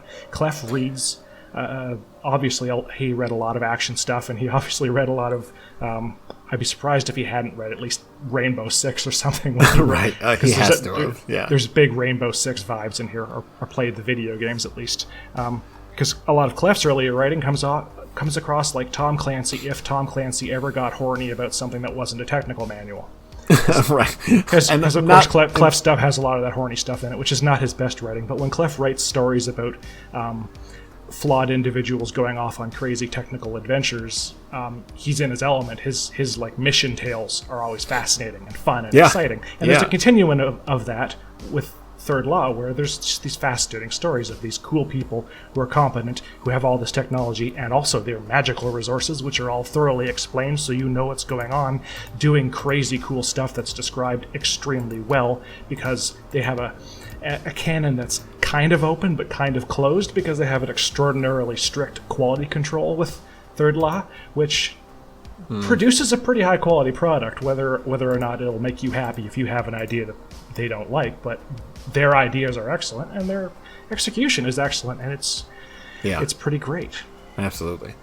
Yeah, and I wanted to close this out by talking about one of the articles, and it was by Greenwolf, and that's SCP-5525, which is The United States Government Loots Atlantis, which is... this is a good article. Which is, like, just one of the best titles I think I have seen on the wiki. Like, I thought some... because I forget who recommended this to me because I reached out and asked for recommendations for GOC articles, and someone was like, oh, it's about the United States government looting Atlantis. And I was like, oh, cool, okay. And then I didn't realize that was actually the title, and I think that is so funny, because, I mean, yeah, that's what the article's about, but it's, like, kind of not. That's the beauty of it, is that that's all implied in the article. The title is almost like the Coles Notes, where it's like, if you didn't get what this was the United States government looted Atlantis. Right. So this is about this joint operation between the GOC and the Foundation maintaining a blockade around an anomaly, which is basically the sunken city of Atlantis. It's an advanced civilization that either lived underwater or at some point sunk to the underwater, and they have like technical words for it, but it is Atlantis. It turns out it's not actually basically Atlantis. As a later article will explain, it was Atlantis. Right. But I mean, for this purpose of this article. For the purpose of this article, it's just like, oh, I think I know what that is. Yeah. Right. Which is cool, because it also like didn't just use the like buzzword. You know, it's in the title as a joke, but it's also like, no, this was like a real culture. But they also like made weird, horrible shit, including these super weapons. And the O5s and the 108 have this emergency meeting under Article 13 of the Colon Agreement, which I thought was super cool, and set up a joint containment protocol, which is this blockade. And the reason they do so is because the U.S. has known about this for a while now. Like, I think this all takes place in like 1979, and the U.S. has been exploring and or looting this underwater like advanced city for like a decade or two already. And the reason that they know about the Foundation and the GOC figure out about this, because the U.S. has kept it entirely hush-hush, is that while they were retrieving an artifact, they trigger this weapon and it like destroys a small Caribbean island, I think it's Caribbean, St. Jeremiah, which is an island where like 15,000 people lived.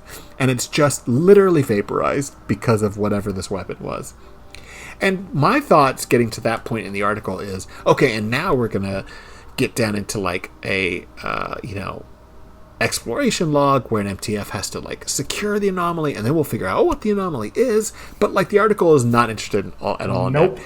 It turns into like hilariously, like we said, like a technical support manual of like a Clancy novel about a naval battle between the GOC and Foundation versus the US. Only they're not just firing shells at each other, they're also like launching psychic attacks, and like it's told in a very clinical style, but like you can like imagine the most horrific series of like montages of like the bridges blowing up and people being vaporized by psychic powers, and it's just fucking hilarious. It's an amazing log. It's a great log. It's a naval battle while magic is happening. And it's got and like the water around the ships is turning into marmalade, or they're transpositioning on top of each other, or they're trying to launch psychic attacks at each other. It's just this, and it just keeps going and getting crazier and crazier and crazier, and the battle keeps getting worse, and reality is literally exploding in every direction. And then, how does it end? It ends with the Foundation figuring out how to trigger the super weapon, and they aim it at the U.S. fleet. And they erase the United States 13th Fleet from existence. It's not even played off as a joke. It's like played off as this like horrific thing that the Foundation was forced to do because the U.S. government was going to fight a war to keep this item and others that was already responsible for the death of 15,000 civilians. Like, for once, I was like 100% on board with the Foundation's priorities here. They wiped this fleet out, and then the United States government takes a step back and decides to just take that on the chin, and they go, yeah, we never had a 13th Fleet, it's fine. Yeah. I think it's like a year later, and they say that Jimmy Carter was like, look, we're chill, like, we apologize for our involvement there, but they have completely disavowed the existence of that fleet. Oh, it's fun. It's fun even having heard it described. It's still fun to read. You should go read that article. It's yeah, because I mean that's like the most broad, like taking a broad brush to the plot of this article. And you know, even though we told you what happens, it's not even close to describing the fun of this article, because it is like this log about this naval battle is just like a mile a minute craziness. Like from one moment to the next, crazier and crazier shit happens. I was actually talking to Green Wolf about it, and he says it's kind of like when you start seeing the second-by-second timestamps show up in a situation, you're like, I know this is about to get real. With the XKCD comic about that. That's really funny. Yeah, that's a good point, because you know there's a time code on each one of those logs. Yeah, and it's obviously heading towards a particularly bad moment, because if the water is turning into jelly or whatever, and people's heads are exploding, and this is the lead up, what's it a lead up to? Yeah, and I think it's a really good example. Like, I have only just started dipping my toes into Third Law, but with the articles we've talked about and the general overview, you know, like, I'm really excited to dip more into it, because, you know, I think it takes this really interesting perspective on the GOC, which is that they are, whether or not they're necessary is up for debate, but the point is that they were there when this stuff got decided. You know, when para technology first started proliferating and the world started not making sense on a global geopolitical scale. They're just involved in it the way that the Foundation is, and we all have to just like exist together and figure this shit out. Yeah, they're probably the most important other group of interest in terms of the everyday SCP cover the veil sort of stuff, and the fact that most people use them as a punchline. I think we've kind of shown that that's unfortunate. Yeah, it's a complete waste of their potential, because I mean, from every aspect of it, from the weird contradictions of the elitist asshole like conspiracies that make up the 108, to the very grounded perspective of the everyday soldier or psychics division people, or psyche, sorry, which are the diplomacy arm, to like this crazy, world-ending naval battle between the U.S. government and the Foundation and the GOC. Like, there's so many aspects to this GOI that is like more interesting than sometimes they're even treated, because I think a lot of the times why this trope is in existence is because there have been a lot of articles that have treated them, like you said, as either the butt of a joke or they're just the bad guys. Like if you go back and, hot take, the chair, which I think is 1648, I could be wrong, is this article where the GOC found a chair that would teleport you anywhere you wanted to go, and it was alive, and it just wanted to be helpful. And the GOC is like, oh, this is an anomaly, we have to kill it. And so they put it through a wood chipper, like literally. And then the chair's pieces are still alive and keep teleporting themselves into the body cavities of people, killing people because it's upset. Yeah. And the article just ends with like basically the Foundation researcher being like, see, this is why the GOC is bad. And it's the most on the nose bullshit condemnation of a GOI I've ever seen. I think it was, I don't even know, I don't want to imply there was some sort of drama, but I feel like whoever wrote that was like actively trying to say we shouldn't have the GOC on the website. Like it feels like propaganda. Like it's not a well-written article at all. And it's like, it doesn't even like pull its punches. It's like the most propagandized like ending. It's just like it literally just turns into the author telling the reader, I think the GOC is bad. Well, I think part of the reason, I can't find the article now that I'm looking, but I think part of the reason that people come with this opinion, somewhere in the first bunch of SCPs in Series 1, is the first time someone's going to see the GOC. It's a very early article. Real quick, the article about the chair is 1609, and the article that Harry is referencing is 065. Where they smash some fertility idol on a farm that causes the farm to grow a whole bunch of awful crap that's dangerous. And that's likely to be the first thing someone sees if they go back to SCP-002 and they start scrolling through. They'll come across this one and go, oh, they're the idiots who break things and then it's wrong. Right, yeah. And it's like... all problems can be traced back to Series 1. I mean, just the reality is that, like, any group of interest, well, maybe not any, but most of them have developed and evolved in so many interesting ways. I mean, we talked about sarcasm in the first article, first episode, where it's, like, started off as this creepy flesh disease that turned people into monsters, kind of, and that inspired metaphysician to write, like, this deep-seated lore. And the GOC doesn't seem any different, like where it started off as this fairly bro-y, stupid kind of like, hey, they like killing the things that we want to contain. And pretty early on, Clef and others, and then later on Third Law, like, we're like, no, there's some really interesting concepts at play here. And I've been like really surprised at how good a lot of this stuff is.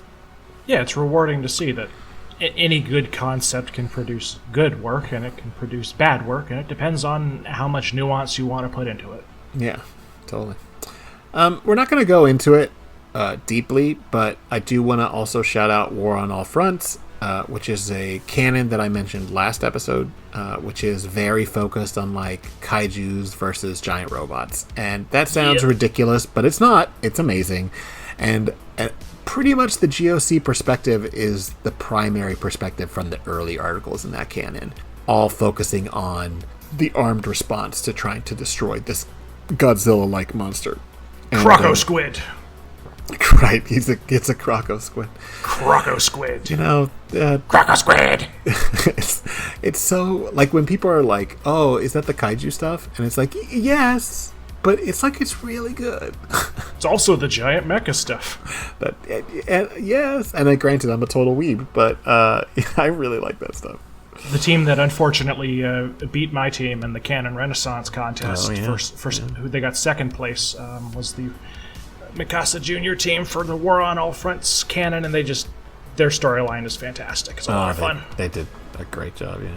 With some beautiful renders of giant mechs, so if you like that kind of stuff. Oh yeah, that's right. Steph did that incredible piece of art. Yes, we could probably spend a whole episode just talking about how great our artists are. Yes, and we will. But before we go, I just wanted to, have some closing thoughts. I don't know about you, but, I want to come back to that concept that we had mentioned early on about the GOC bad and Foundation good. And I feel like I have some complicated feelings about it. On the one hand, the mission of the GOC seems bad in some ways if you care at all about the wild and the wonderful. It's not bad because they also want to protect humanity, so that's wonderful. But, the idea that, people are expendable if we can, in pursuit of protecting the human race, that's already kind of questionable. Their members, seem very elitist and, very Eurocentric, very, classist. These are, rich asshole conspiracy things. Yes. But on the other hand, the Foundation is bad, too. The Foundation is authoritarian to the extreme. They are Big Brother. The Foundation is that true? I didn't know that. Oh, Foundation is if something was ever to be revealed that there was either a government or an NGO that had the ability to erase people's memories and had been hiding the wonderful and the weird and the dangerous, to be fair, also the dangerous, on a regular basis, we would have a witch hunt about these people. Yep. And, they're both, I want to point out that they both have some very, contradictory understandings of what normality is, or normalcy is. And they are both deciding on a really arbitrary basis. The GOC clearly values magic and other weird things, and is deciding, but in these situations, these are a danger to humanity, so we should destroy them. In a similar way to the Foundation is saying, well, here's what normalcy is. We've defined it as such, and we're going to hide it from everyone. And no matter what, that is, in my opinion, kind of a bad thing. Mm-hmm. It's multiple different kinds of bad, and you get to pick your poison. And it just feels like an old boys club. I mean, so does the Foundation. But, I just want to push back on, if people think that the GOC is quote-unquote bad, on the one hand, sure. And on the other hand, compared to who?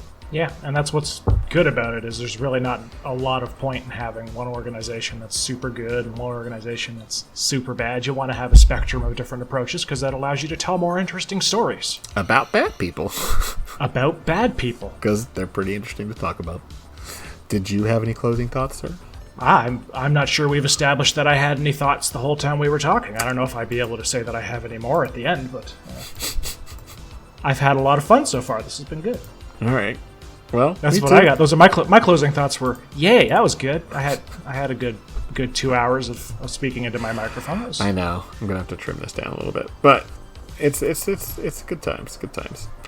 So we're gonna rush through this, but we have a few emails. I'm not gonna rush through emails. Have the courage to be Grigori. Have the courage to make things as long as they need to be. I know you like writing really short stuff, but. Yeah, I have somehow got the reputation of being the guy who writes long articles when you're the motherfucker who writes long shit. Hey, I mean, my longest article is only 24,000 words long. I don't know what you're talking about. Just one, guys. Just one article. Yeah. It's really good, though. Okay. Anyway, emails. So, Guare sent in two, actually. One right after the first episode, and then another one when I asked for some crowdsourcing about the GOC. First email was, I just finished listening to the first episode. I must say I really enjoyed it. The next episode being about the GOC is really interesting. I'm not a particularly big fan of them, but I'm aware of the great difference in opinions on this on-site and off-site people have about them. Even on-site, a lot of people, though luckily a minority, just portray them as quite too morally bleak for my taste. Though I guess we can blame that on the first few articles in which they appeared. Yeah. I think I'd like to push back on that because I would say that about the Foundation. It's true. The GOC doesn't seem any more morally bleak than the Foundation. And in the second email, I would like to wish you, Grigori, good luck on the show. It's very nice, thank you. It must certainly be difficult now that you have to do things solo. It's been fine, it's okay. And I also wish Jackie a good recovery, and we do as well. Absolutely. I was just talking to her earlier. She seems to be doing good. Jackie is lovely. Yeah, she's the best. The real question I was going to make for this episode was, what's your favorite interpretation of the GOC? Since both offsite and onsite, it has, let's say, many. For myself, and I think we already answered this, but I've only read a few articles, but so far the third law stuff seems freaking amazing. So I can't wait to dig more into that. And so far, that's the interpretation I think is most interesting. Yeah, I'd be happy to go with that. I'm also quite a fan of Dr. Clef's stuff because totally one of the first people to write tales on the site that are good, as opposed to some really terrible ones. I mean, Clef has some bad early tales. Clef has some very 2008 tales. But his GOC stuff is fantastic because when he's interested in something, his writing is terrific, and he wrote some really excellent GOC stuff. So, yeah, Third Law and also Clef. Yeah, I'm not like casting any shade on Clef as an author, but some of his more famous things I think read not nearly as interesting as his GOC tales. His GOC tales I think are just from a perspective are just like so much more grounded and human and than the Gate Guardian, which I'm not saying the Gate Guardian is bad. It's popular for a reason, but like if you read some of the stuff that he wrote about the GOC, like you're like, oh, you had a real passion for this.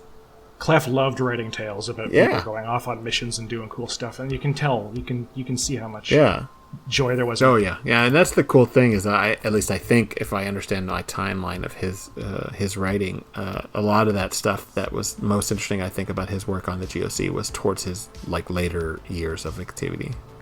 Yeah. He improved as he went along, and he started out very talented. So yeah, absolutely. Okay, so do I get to read this one? Yeah, next email. Go for it. I have a voice. I can read. Yes. I'll take it. So the next one is from Sarcastalot. Yes? Yes. Hello, I'm Robin's Nest on Reddit, and I loved the first episode. Can't wait to hear the next episode. Me too.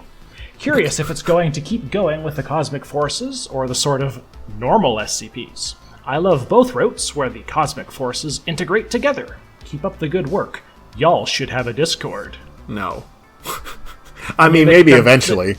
They could actually come to the Meta Foundation Discord that we just opened. Maybe. I don't know. I mean, I think we're like a few people have suggested that we make a Discord, and I think that's so early.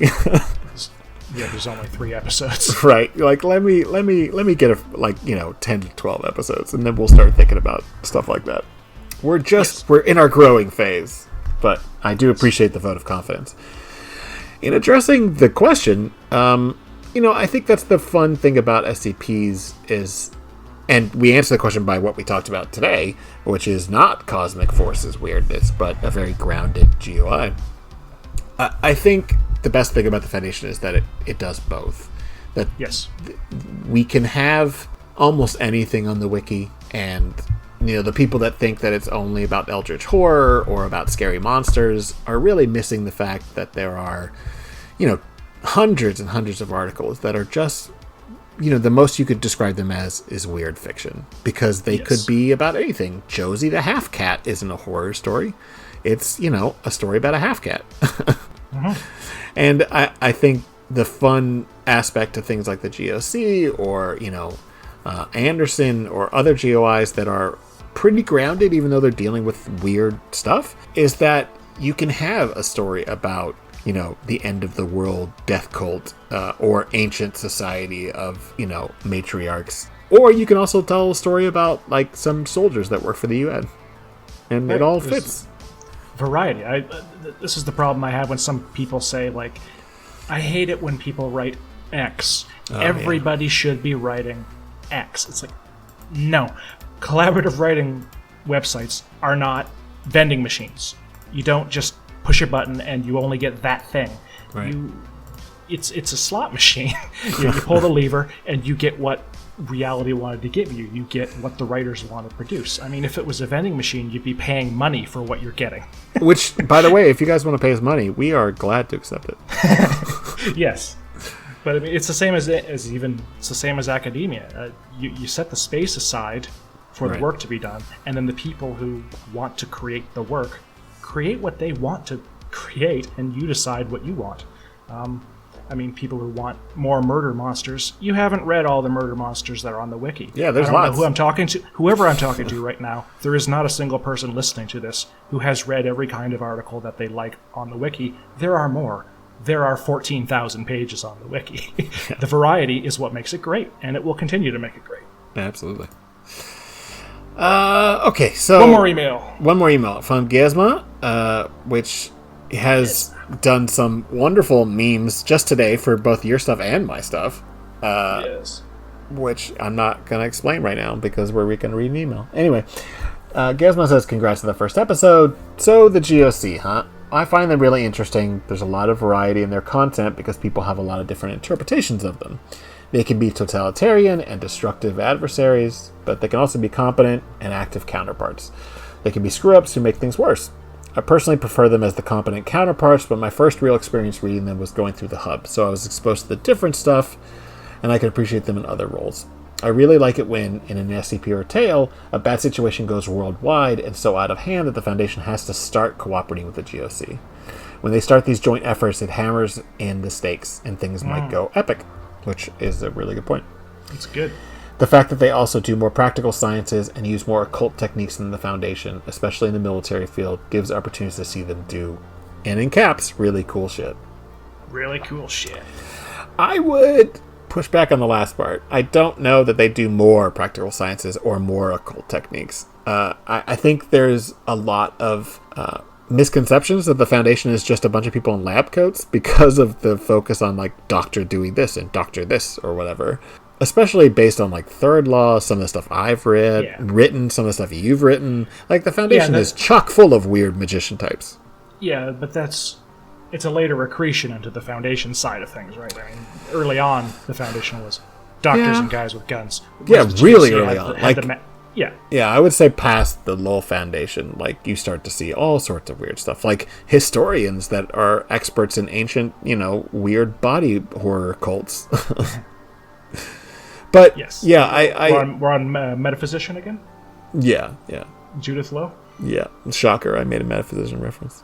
Yeah. The first time I read a thing about thaumaturgists working at the Foundation was our friend Ip's excellent SNC Plastics. Oh, yeah. Yeah, SNC Plastics, which we'll cover in detail and probably have Ip come on for that. That will be lovely. He has, like, characters that are just, like, avowed sorcerers. Like, just, she just does magic. Yeah. Ip is who I am in my dreams. Unfortunately, I am who I am in the real world. And also, I am Grigori. Right, all things. We are all Which things. is not as unfortunate as just being me. So. All right, well, I think that's about it for us here today. Do you want to give out your Twitter, or do you not want to give out your Twitter? Do I know my Twitter? I mean... Old man on the keyboard, pressing buttons with the mouse. The UI on this website is terrible. My Twitter is @HarryBlankSCP. That's all one word. The show's Twitter is @SimCreate, which is SIMCREAT. My Twitter is @Grigori Karpin, which is GRIGORIKARPIN. That's it. I'm so proud of you. The email address is simplycreativpeople@gmail.com, which is spelled out just like you imagine. And, we'll be announcing what our next subject is next couple days. But at this point, you got any last thoughts? No. It's a great way to end it. All right. So, thank you for tuning in, and we will see you later. Bye. Bye.